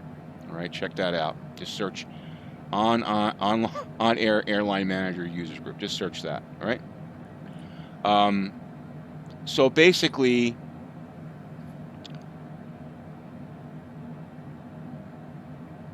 I saw this graphic of Microsoft or Asobo, whoever, posted on their Facebook page. 1 million pilots, 1 million pilots. So that's like a little under 3 weeks, 1 million people have bought this package. Now, I'm sure that includes people that are doing the $1 Game Pass or $5 Game Pass, whatever it is. All right. Let's just say it's 500,000 people joined this. Probably more than that have bought it. This is my concern about this flight sim. All right. Now, I'm not trying to be a hater. Okay, I'm not hating. I am just thinking about this as a person who invested $120 into this platform. Okay. So, problems and requests are going to come out of Asobo and Microsoft fast and furious. There already are, right? And I'm in the software business. Now, you always develop to your base. You always develop your software to your customers. That's just the way it works. Okay? Your customers tell you what they want. And if you've got 100 customers and 90 of them are telling you They want feature A, and 10 of them are telling you want feature B. Guess which feature you're going to do, right? You're going to do A. So here's the thing. If the majority of the user base of FS 2020 are gamer type of folks, no offense to the gamer type of folks. There's two types of people I think that use this simulator. There's the gamer that just wants to get in it and fly a cool plane and have fun. They'll never get into OnAir. They'll never get into FS economy. It's just not something they're into, right?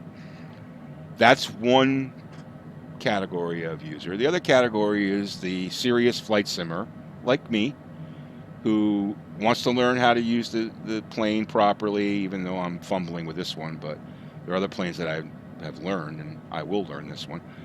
We're serious about learning the systems and stuff, you know, and we want to fly on air and make it realistic. That's the other kind of user of FS 2020.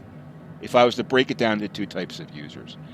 So when it comes time to do development, Asobo and Microsoft, mainly Asobo, are going to take all those inquiries and they're going to say, how many people want the structures to be generated better so they look better and the graphic quality is better? And how many people want excellent flight modeling in the Citation Longitude, right? And they're going to balance all those features against the majority. I don't want to stall here. Here I am yapping again. I'm going to stall. And guess which ones they're going to prioritize based upon their user base, right? And it's going to come out just by pure requests. So if the majority, let's just say the majority of the user base are gamer types, and they're requesting better graphic quality and cooler planes, and they don't care about interior and all that, that's what they're going to develop. Or if the vast majority are flight simmer types, serious flight simmer types, then those features are going to get priority. At least, I think in the initial phases, they're going to have to solve a lot of problems that are being brought up. But as it goes, especially the way software works, is they are going to develop to their market. That's just how software companies work. So my hope, now I know for sure that X-Plane 11, this isn't a comparison, but I'll do a little comparison. I know for sure that X-Plane 11's market is the serious flight simulator person, right? Serious flight simulator person. In the VR Aviators group, most of them are X-Plane users. There's 2,500 people in there. They're all serious flight simulator people. Laminar tends to listen to those people because that's their user base, right? I'm not sure. I'm guessing that if you got 1 million people or 500,000 people that have bought this title, FS 2020, and it's coming to Xbox,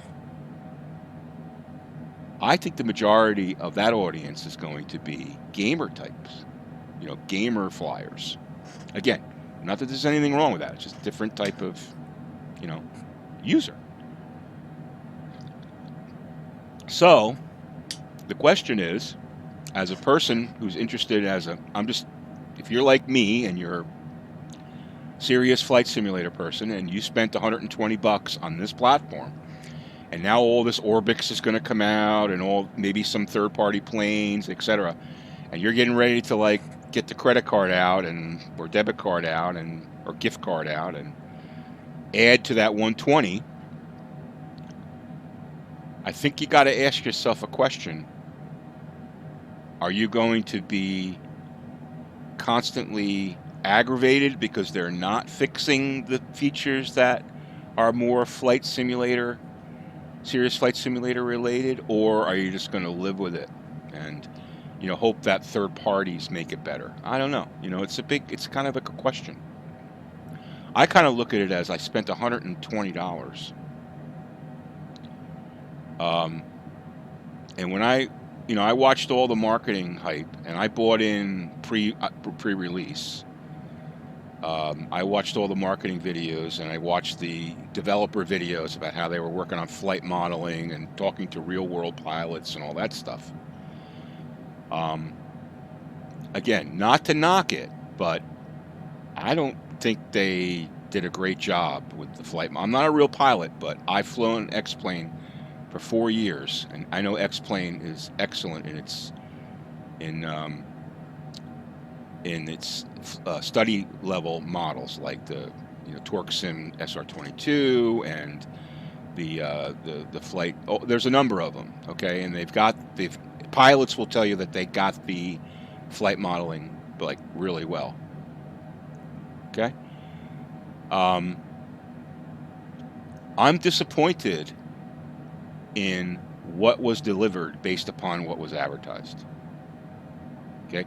The graphics are amazing. The scenery is amazing. Okay. The weather is very good, although it's got some holes, but it's very good. It looks much better than any other sim I've ever used. Okay. As far as stock weather. And that's great. But that's kind of like where it ends, right? The planes look really cool. All the graphics are great. But you jump into the SR22. It's supposed to be an SR22, right? The Cirrus. It doesn't have oxygen. The input pad doesn't work. The flight modeling is really off. And I know because I've flown that plane and X-plane a lot. The Ti SC2, same thing. Some of the stuff doesn't work.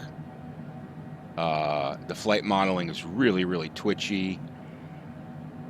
I know it's a big project, but if they've got 500,000 paying, full paying customers at probably an average of $70, $80 per person, that's a lot of money. That's what, $40 million.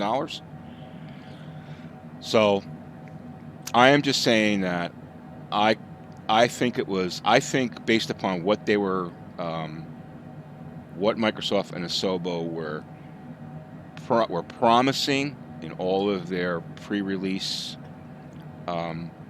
content and descriptions, they didn't. I think they really failed to deliver what they promised. Okay. Now, will they catch up? Okay, yeah, they'll probably catch up. Yeah, it's fine. It's a 10-year project, but I paid $120 expecting them to deliver what they were showing in those videos before they released it. That's the way it works. I didn't pay $120 to say, okay, I'll give you my 120, and then 5 years from now, it's going to be like the way you talked about. That's not how it works. Right? That's not how it works. When you spend your money, you expect to get value for that $120. I'm not spending $120 for 5 years from now for it to be great. It makes no sense. If that's the case, charge me $10 a month and make it subscription based, and I'll give you $10 a month because someday it's going to get better. That's different.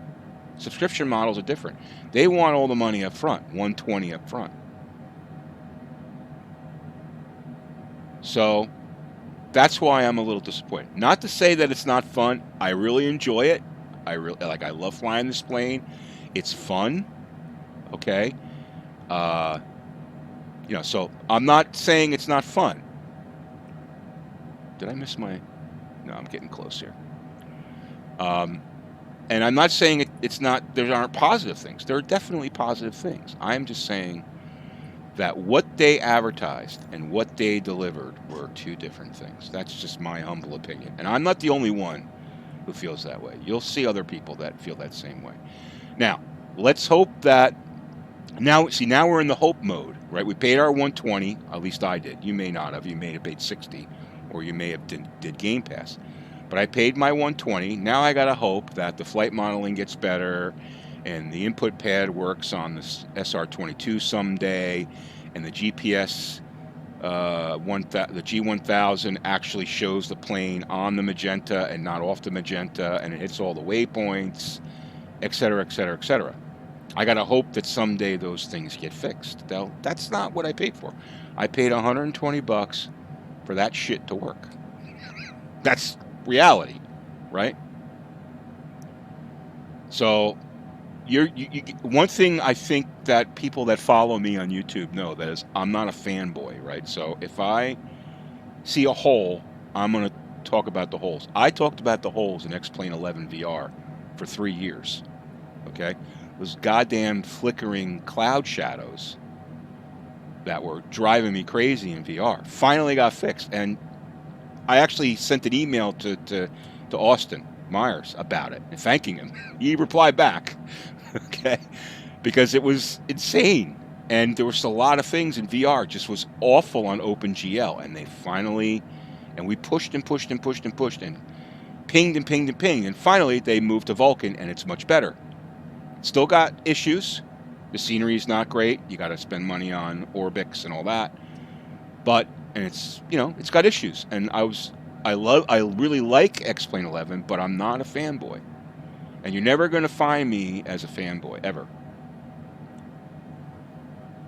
Yeah, I mean, there were beta test. I think, Michael, yes, that's the purpose of beta testers, but there's also like a release deadline and there's a budget behind it. And my guess is if I was running the development of this title, I would understand my market, and the market's mostly, I think they understand their market is mostly gamers. So they could get away with releasing it with less than, I got to get ready to land here, guys.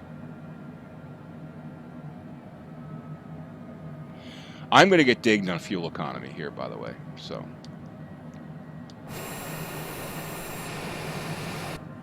oh, I'm close. Autopilot.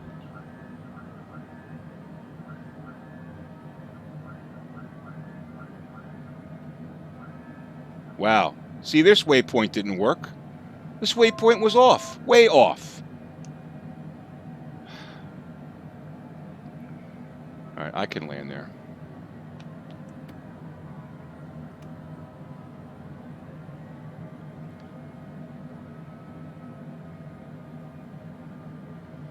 Yeah, the whole purpose of beta testers is to make sure the thing will run. Like I was saying, I think they understand their market. I think their market is mostly gamer types. And I think that they felt that this thing, you could see, if you look at the comments on social media about it, there's people defending, you know. They're defending it. Oh, it's this, and oh, it's going to get better, and oh, you know, this, that, and yeah. You know, that's fine. Okay, I get it. You spent your money and you want to defend your purchase idea. I look at things a little differently, you know. I spend my money and I want to get my money's worth, right? Like I said, I work for a software company, okay? I know what it's like. Oh, this is going to be... Stall? Come on.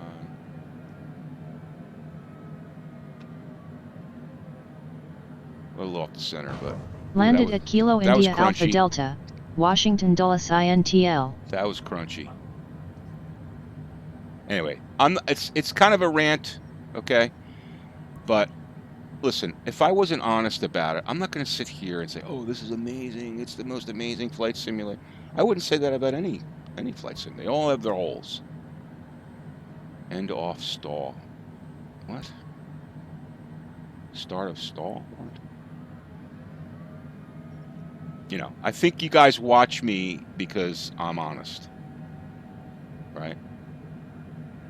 I'm not going to BS you. Even, listen, I really like OnAir, but it's got some holes. You know?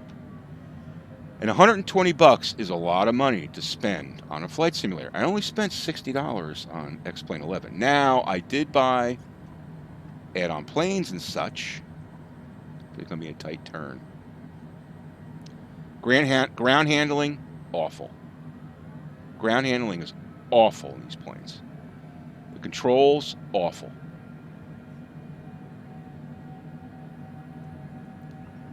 I'm sitting too low in the plane? Yeah, I guess so. All right. But look at this. I got the rudder all the way left, and I barely kept on that line. Come on.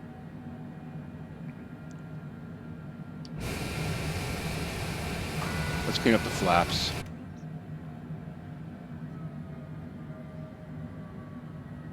So here's my thing about this simulator.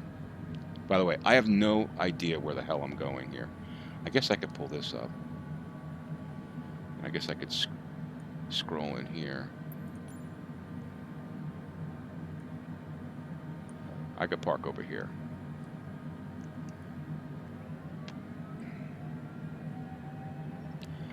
So here's the thing for me. When they release VR, that's when we're going to see what this scenery is really like. Because you can hide a lot of things in 2D. You can't hide a lot of things in 3D. Okay. X-Plane 11 scenery, while it is Lego, okay. How fast are you going, and do you have a takeoff rudder assist on? I'm not sure if I do or not. All right, we're gonna blow past the rudder, the taxi. We're gonna just park over here. Now I'm invested in VR for X-Plane. Okay. All right, so let's get the parking brake on. All right, so you guys get my point. I'm not trying to. Let me just make sure my parking brake is on here. What the hell one is it? Come on. God damn it. Parking brake on. Alright. Gotta turn the plane off, right? I think they should change that. I think they should just change it so you could put the parking brake on, because what if you want to do multi-hop flights? You gotta turn the plane off, turn the plane on. Maybe there's a setting to do that. I'll look and see. But it would be great if you could just set the parking brake in the job and then go, because I might want to do multi-hops. Shut the plane off. Go back here.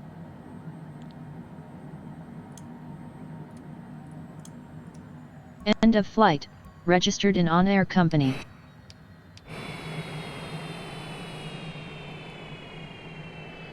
Okay, let's go back to here. Boom. Let's check us out here. Reputation. Oh, I got a. My reputation went down. That's probably because I was flying so slowly. Engine was on a track. Okay.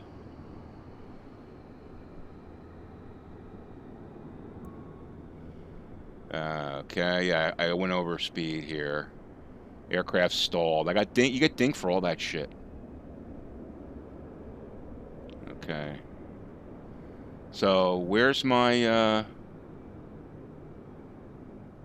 okay, I'm gonna register the flights.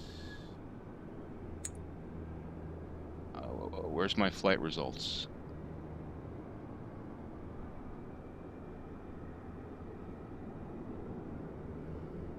Where's my flight results?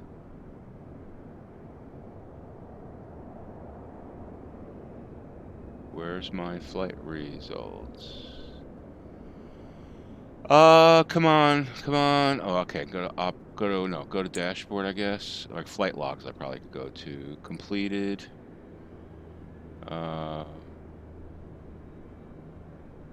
What?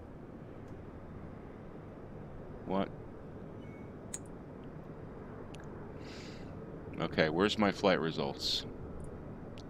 Flight log. This guy, log, let's just see. No, that's not what I wanted. That's not what I wanted. I want to go to log. Okay, I spent, well, let's see, did I make any money? I know what do I, is there a way to see, like, the mission itself?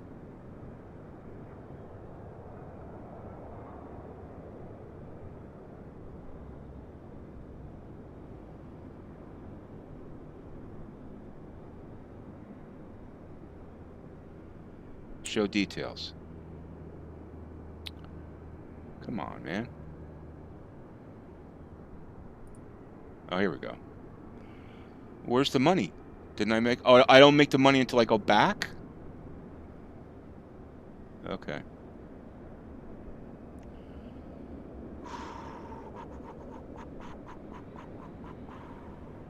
Go to cash flow.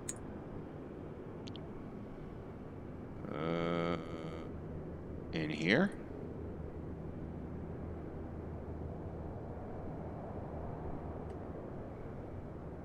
Okay, I got paid. I see. 52. Go to cash flow. Thank you. 52. But it should show you like a flight.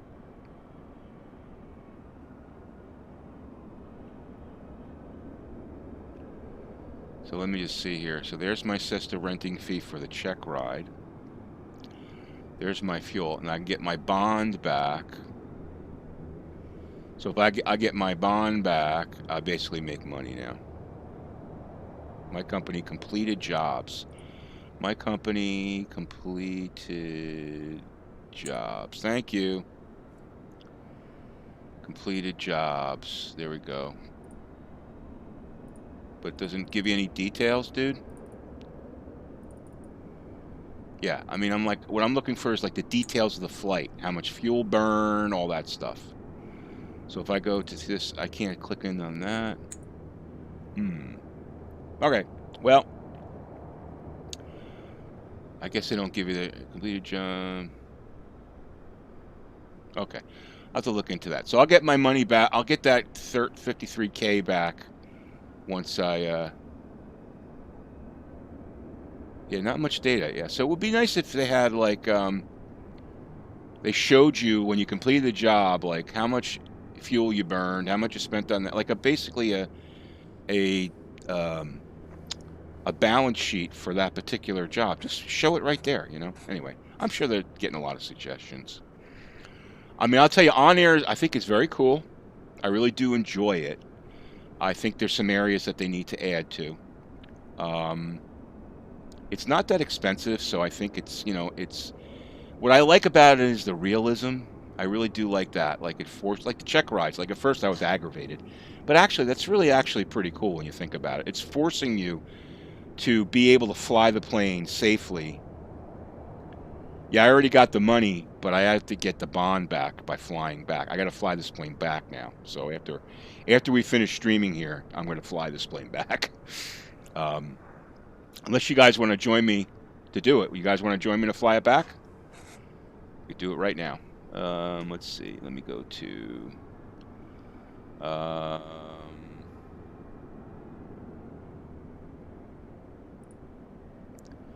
live operations.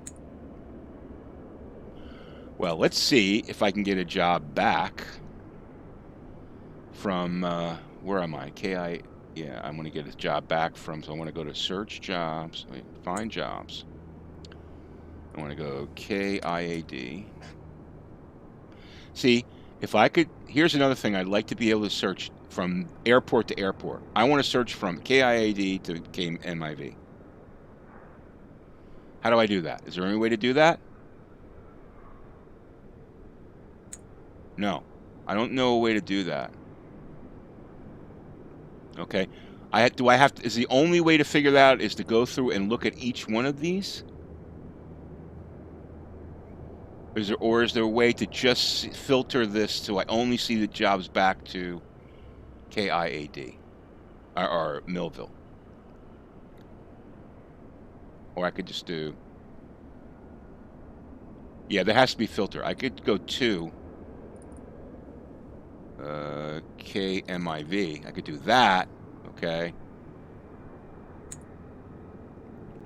And I could see... Okay, that's how you do it. You do 2, and then you filter here. You go here, and we'll see if we could find anything from IAD. Oh, there you go. It's 2 hops. Ooh, it's 106K.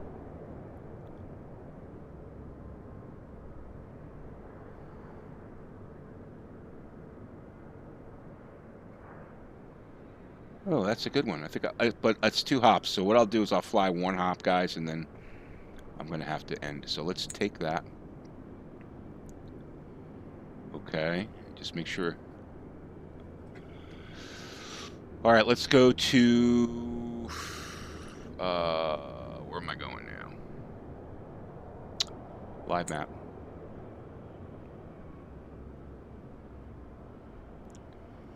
Let's see. So, blah, blah, blah, blah, blah. Pair aircraft. So we're going to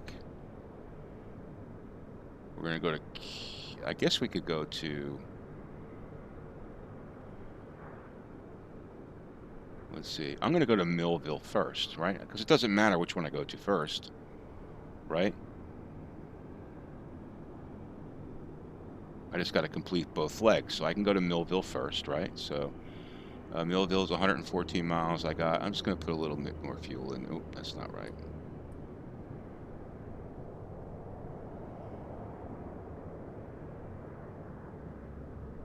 Oh no, I want to go to Kesson first because I want to end up in Millville.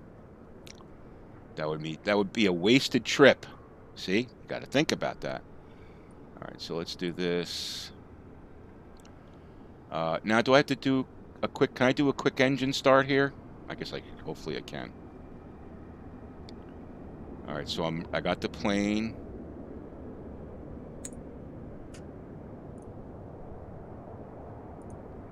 See, I'm starting to get the hang of this.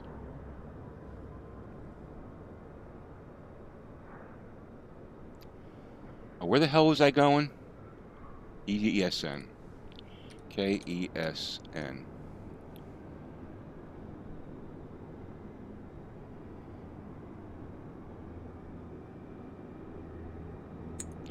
Yeah, but I want to go to ESN and then Millville because I want to end up in Millville at the last leg of this job, right? So I don't want to... All right, so I don't want to start tracking until I have the engine started. Control E, thank you. Go inside the plane. Control E.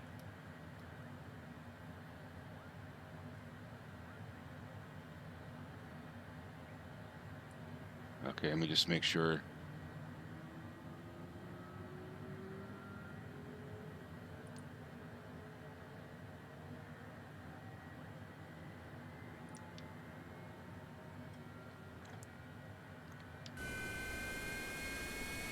All right, she's coming up.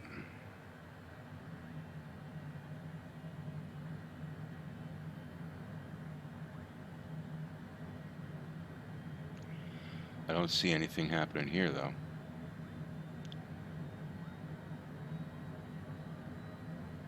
I hear the engines, but nothing happening on the... Oh, there's one.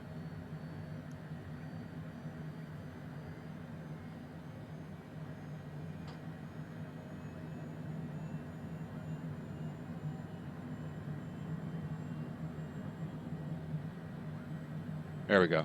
All right, we're getting there. Beautiful. We got a program in now. Where'd we say where hell we're going? ESN. So let's get our flight plan. ESN, ESN, ESN.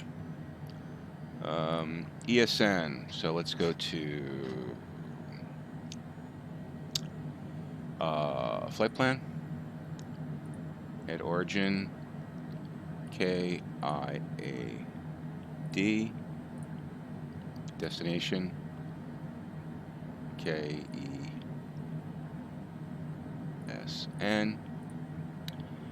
Oh, that's not right. Destination. KESN. Beautiful. I'm going on SkyVector to figure out a waypoint here. Give me a second. Going to KIAD to KESN. Isn't this fun? Easton. Oh, wow. So Easton,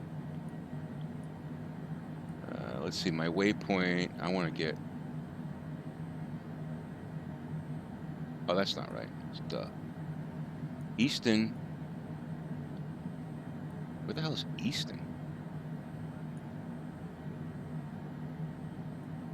That's actually a good choice because it's like right on our way. So we're gonna go Rimkey. So we need a waypoint. Rickme, sorry, RIKME. Rickme, is that right? Rickme. Enter. Boom. Okay, good. Home. Oh, actually, we'll leave the flight. We don't need that up there. So let's go back to here. We should be ready to go. We got to go over here. We got to select FMS. Okay.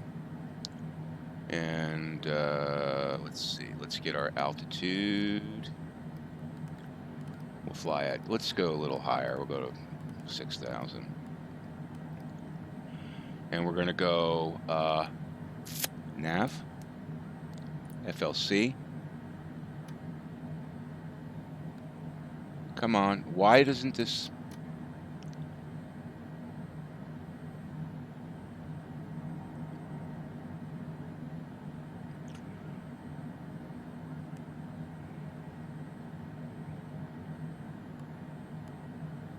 There we go. That's a pain in the ass. You have to be right in front of it to do it. So I'm gonna do 145 knots. That should be fine. Flight director's on. Please, before you quit, finally check your ping for me. Main menu, and then click on the profile pic. Check the server you're on and how many milliseconds. Mine's stuck at. Yeah, okay. I'll just remind me before I end to do that. Okay. I mean, I can go here. If I could do it real quick here. I'm on ESN here. It's 18 milliseconds. 18 milliseconds. I'm in the Eastern server. Switch. Yeah, so I'm just going to do...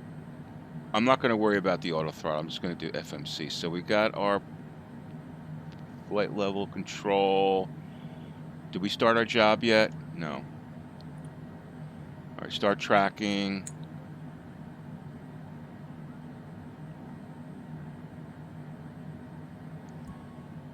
Okay. Your flight will be monitored. I don't want to close it. I always make the mistake of doing that. Okay, now we got to find a friggin' runway here.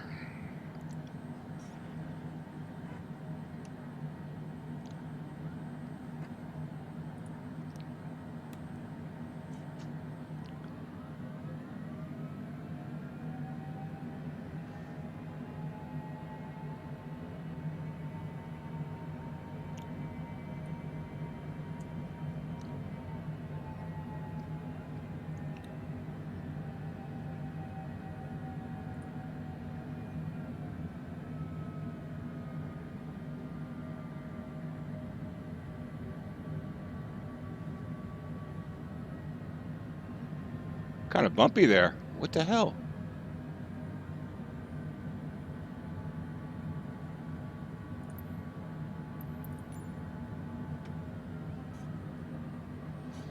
All right, let's cross the runway. Right now ground is going crazy because I'm just flipping around the airport. All right, we're gonna hang a right here.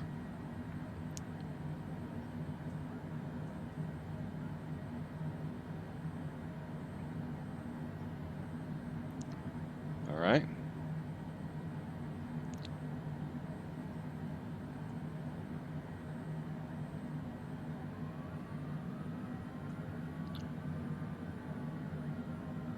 Oh, I know. I cannot stand that, dude. Oh, I can't stand that. It is a huge bummer. How could they not put that in the GPS? Track up. I mean, would that be that hard to add? Seriously. That's like one of the most aggravating things about it. It really is. It's like totally aggravating. It changes your whole, like, your whole navigation mindset. Like, you know what I mean? Like, okay, so this is, maybe you guys get what I'm talking about when I say this. So like when you're flying, I'm a simulator pilot, okay? I'm not a real pilot. But when you're flying in a plane, I'm sure in real life it's the same thing, and you have track up. It's like you're one in the plane. Like you're going forward, the plane's going forward. The GPS is showing you going forward. When you've got track north, no one is ever in their mind when they're flying a plane. keeping track of where north is. In there, I mean, you do it once in a while as you're navigating. Okay, so track up means that the difference is like, it's not a good example here because I'm facing this way, but the way way their GPS works, the map and on the GPS consoles, is wherever you're tracking. I mean, where the north is always up. Okay, so this thing never changes. Only your plane changes. In every GPS system, it has what they call track up, which means the plane is always pointing up and the map changes. Right now, this is north up. Okay, and north up is just, you use it sometimes, but it's not something you use all the time. All right, so make sure, did I set this up? Yeah, all right, good. So I'm wasting time here, I got it. All right, my flaps are set to takeoff. And I'm going to get the hell out of here. Watch my speed.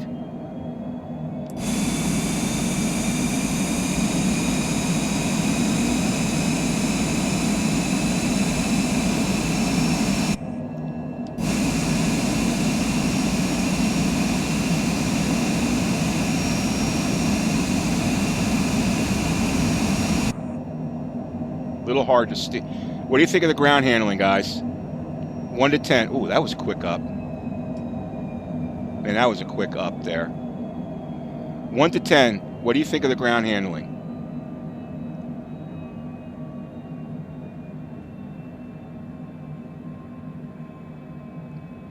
I'll let you guys give your opinion before I give mine. Gear up. Landing gear. Landing gear. Landing gear. Landing gear. Landing. That scenery is awesome. Look at that. Landing gear. Landing gear. Landing gear. Landing gear. Landing gear. Landing gear's going up, buddy.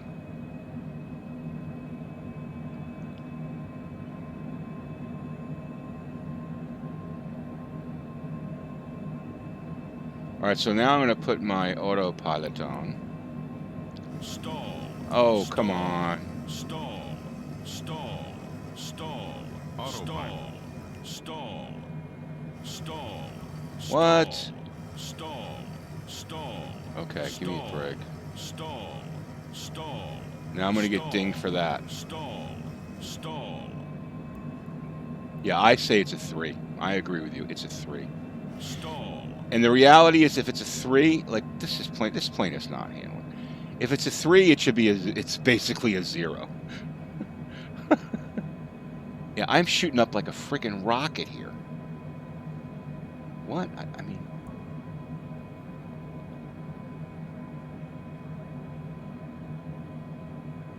I guess I could change my speed above stall speed.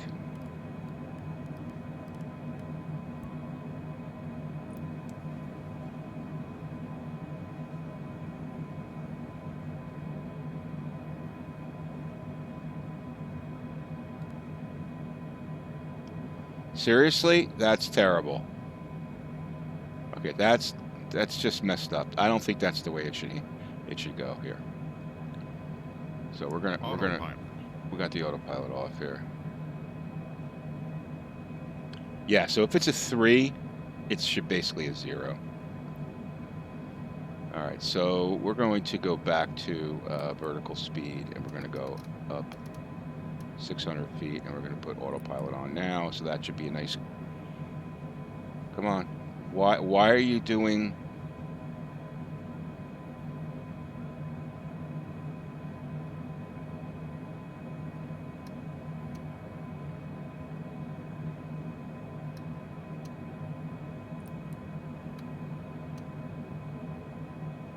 Oh, it's coming to 6,000. Okay. I'm gonna learn how to do that, dude. Okay, I don't know how to use the auto throttle yet. I'm not comfortable using the auto throttle yet, so I will work on that.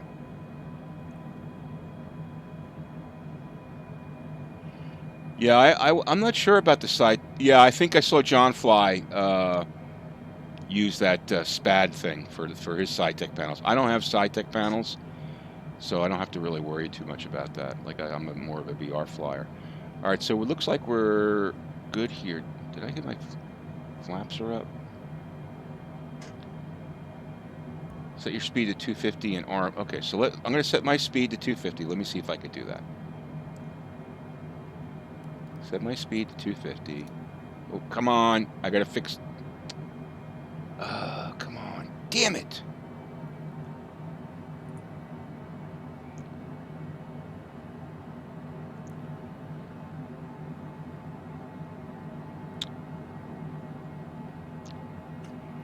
Set speed. 250.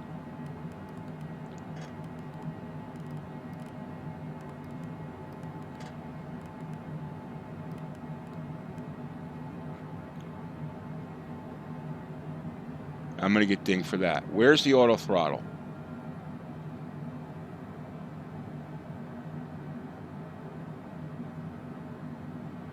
Speed's at 249. Where's the auto throttle?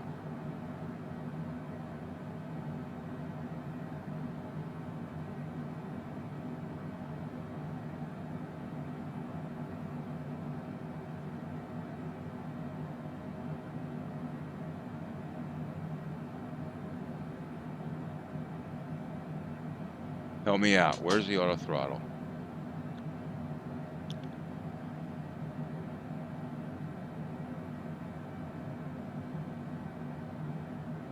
Oh, is it on the throttle panel? Probably, right, duh.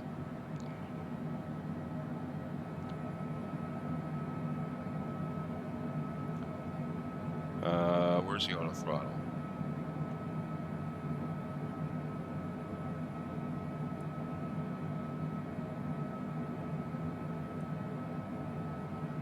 Okay, I don't see it, I don't see it, I don't see it, I don't see it, I don't see it, I don't see it.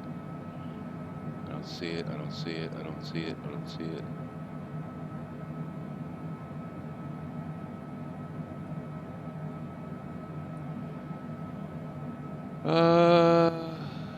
Right power, left power, speed brake.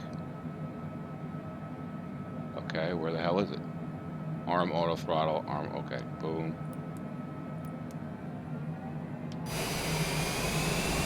Oh, what the hell did I do there? Whew. Oh, that's sweet.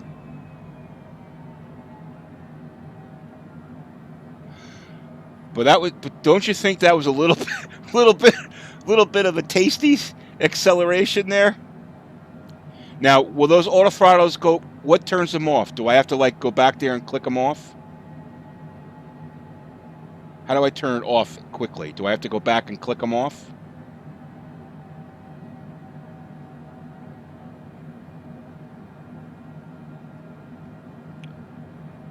So like, do I have to go here?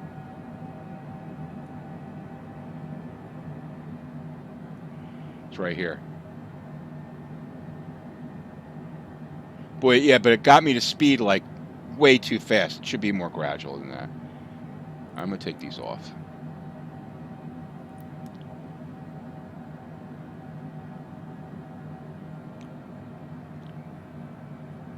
Because this is gonna be a quick flight. So it would be, I have to figure out a way to disarm that on, you know, like easier than having to go back there, find a button for it. Yeah. Thank you. That's pretty easy. Set your speed, arm the auto throttle. That's pretty easy. All right, let's just check our. All right, 8 minutes. We're gonna be there quick. So.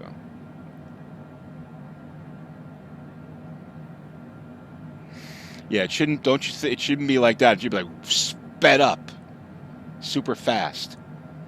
All right, so let's. We're pretty close here, so let's get our altitude. We're gonna go down to 3,500.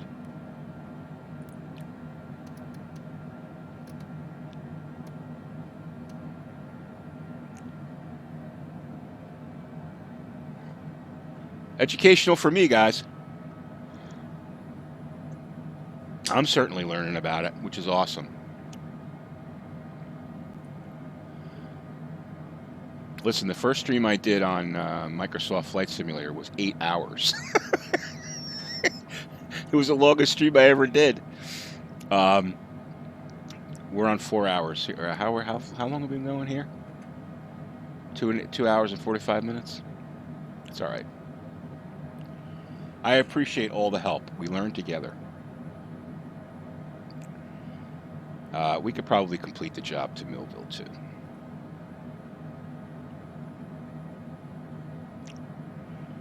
I'm learning about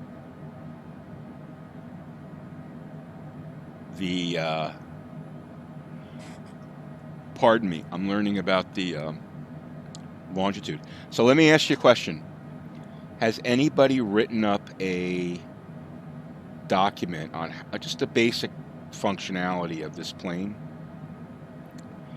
So that's how you take off. Set your VX and VY speeds. Okay, to the left there. Set your flaps and click auto throttle, then take off at VR. Thank you. So I'm going to take that little thing.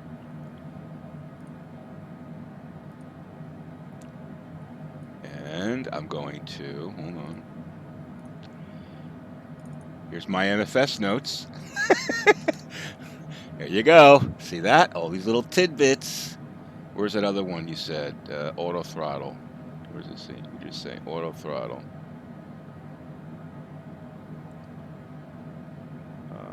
I'm just going to type it here. Auto throttle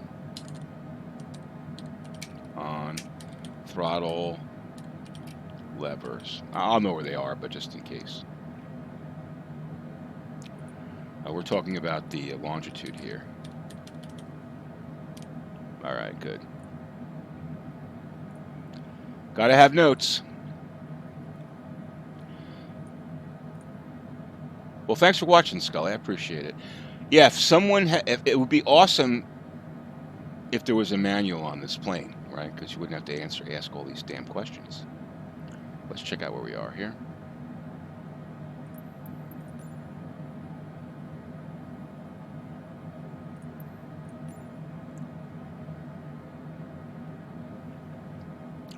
I mean, I do like this plane. I really do. So I'm going to test this out. I'm going to test out that takeoff. So you set your VX, VY speed, set your flaps, and click auto throttle. That's pretty cool.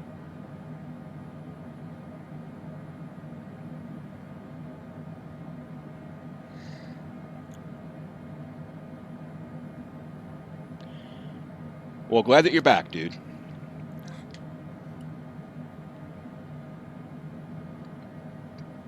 What time is it? 1:20. All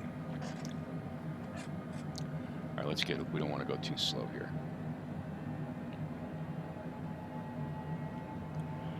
Sorry, 12:20.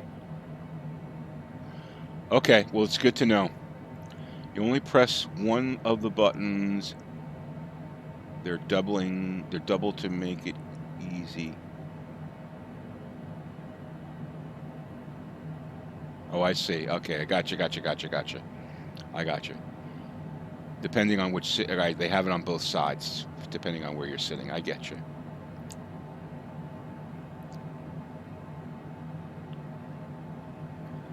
DeBarcus, you've been amazingly helpful. Thank you. Thank you very much for your help.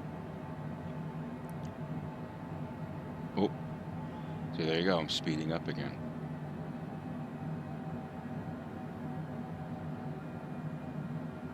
So now let me ask you this. When you're climbing, if you have the auto throttle set to 250, will it just climb at 250?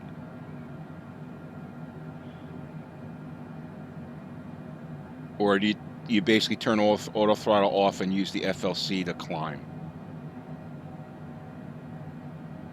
And if you have the auto throttle on and you descend, will it maintain the auto throttle speed while you descend?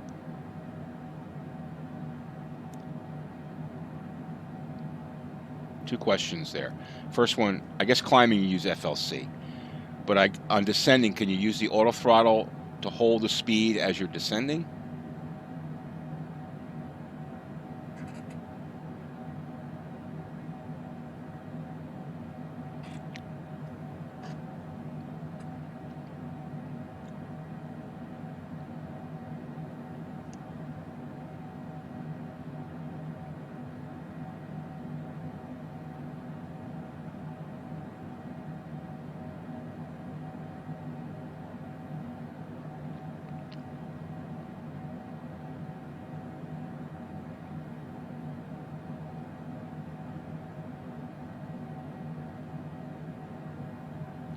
All right, so when I get back to Millville, I'm going to get a nice payday here, which is great.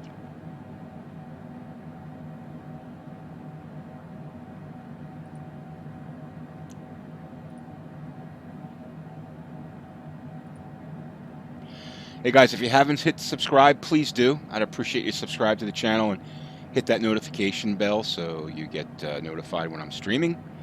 I also create static video content too. I've got a couple of videos in the works on FSE and a few other things that are going to be helpful, hopefully, to people. But yeah, so hit the subscribe button. If you hit the like button, that'd be awesome too. I'd appreciate that.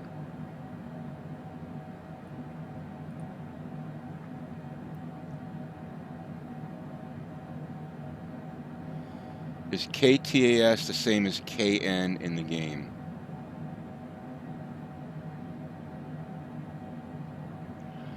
Well, isn't KTAS, that's your airspeed or your ground speed, right? Or airspeed. Sorry. So basically, it's in any plane. So even though I'm going 134 knots here, because of my altitude, my TAS is actually 242 knots. Okay. Hey, thanks for the subscription there, Travis. I appreciate that. Yeah, TAS is basically your airspeed, right? So the higher you are up you are, there's less friction, the faster you go, right? So if even though I'm going 233 ground, true airspeed is 241.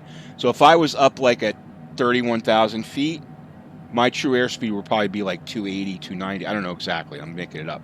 It would be much higher than my indicated speed. This is the indicated speed, and this is the true airspeed. You want just do a Google search on true airspeed TAS, and you'll learn about that. It's part of aviation, and it has everything to do with your altitude. Well, yes, relative. That's true. Your relative. Yes, you're right, Scully. Relative to the air. That's correct. But I guess what I was saying is, as you gain altitude, your true airspeed increases versus your indicated airspeed. It's confusing to me too, but what it basically means is the higher up you are, the faster you go. That's kind of the way I look at it. All right, we got eyes on the runway here. I won't pretend to be a pilot. I'm a simulator pilot with a lot to learn. All right, so autopilot's off there. I'm going to start to slow down here. So here's the thing: like, you really can't tell where which is the runway and which is a taxiway there. So maybe if I had higher graphics, I'd be able to see that. So I'm going to slow down here, get my first notch of flaps, get the gear down.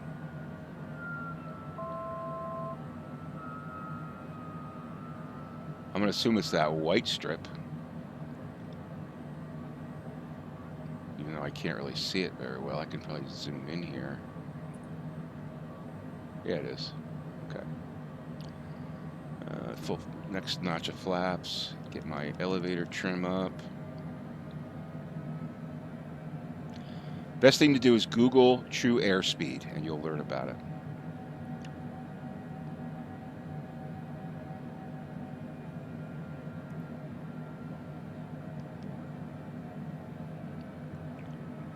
.182, full flaps down.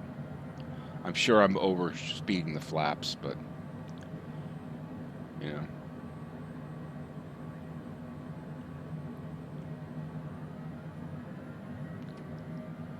And it's basically every aircraft you fly.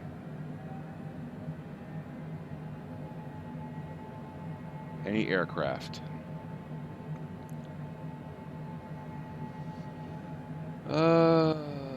It's 145 with full flaps. So it seems to stall below that. I don't see my stall line on the PFD there. So I guess it's that red line there? I don't know. Hard to see a stall line there. I just figure around 140 is usually okay for these planes. Elevator up. Nose up. 140. 140. 137. 500. Thank you.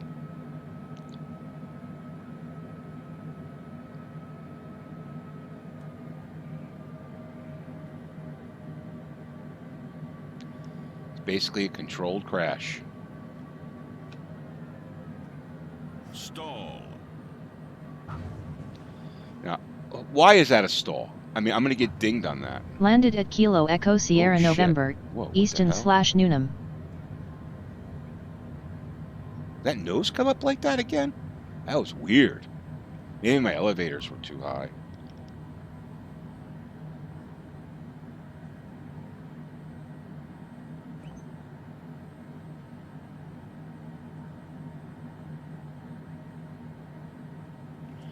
All right, I gotta shut the airplane down.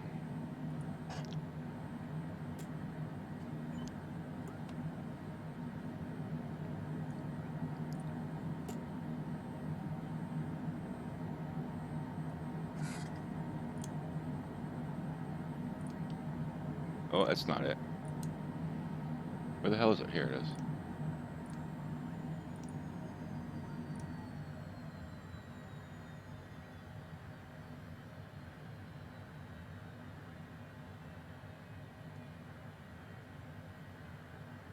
What? End of flight, registered in OnAir Company. All right, let's see what we got here. Okay. My reputation is going down fast, boys. Ladies and gentlemen, I should say. Look at this. All these mistakes. Stalled. I get these dings. I got to become a better pilot. Yeah, they want a refund. All right, well, okay. Prepare for next flight, right? So we're going back to, what? MTN. Wait. I thought this was taking me back to Millville, dude.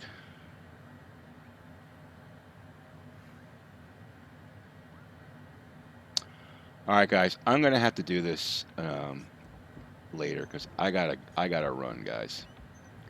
So I gotta get back to MTN, and then I gotta bring this thing back to Millville to collect my my bond. All right, so that's my next flight here. It's this little small detail. Okay, so that's that. All right, so I'm gonna have to do this. Turn off realistic reputation global settings. Let me do that right now while you're. Where does it say?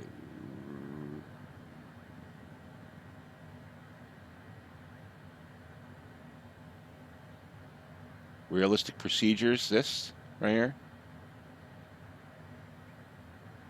Allow realistic procedures in simulator.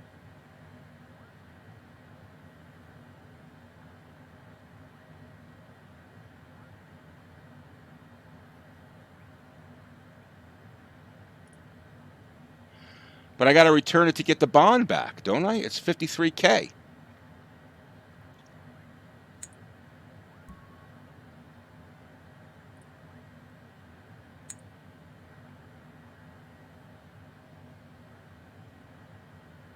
Thank you. All right, so I'm gonna finish this cargo run, and then I'll bring this plane back to Millville, where it belongs. I get my bond back. But in the meantime, guys, let's just take a look at the dashboard here. Oh, we didn't gain any cash yet. We got to finish those jobs to get that money. It's weird. Appreciate you. Yep, Bruce, you too. Have a great day, guys. Listen, I appreciate you guys watching. I hope you learned something. I certainly learned a lot about the Longitude today, thanks to DeBarcus and others. Appreciate the knowledge, and thanks for tuning in to check out OnAir Airline Manager. We'll be doing more of these episodes. This is episode 2, and I promise that by episode 4, I'll probably have enough knowledge to be able to smash into the Thunder server and do this for real time. But anyway, guys, really appreciate you guys for watching. Please hit that like button and the subscribe button. Thanks for all the support in the channel. Have a great rest of the Saturday, guys, and thanks again for your participation. Take care, guys.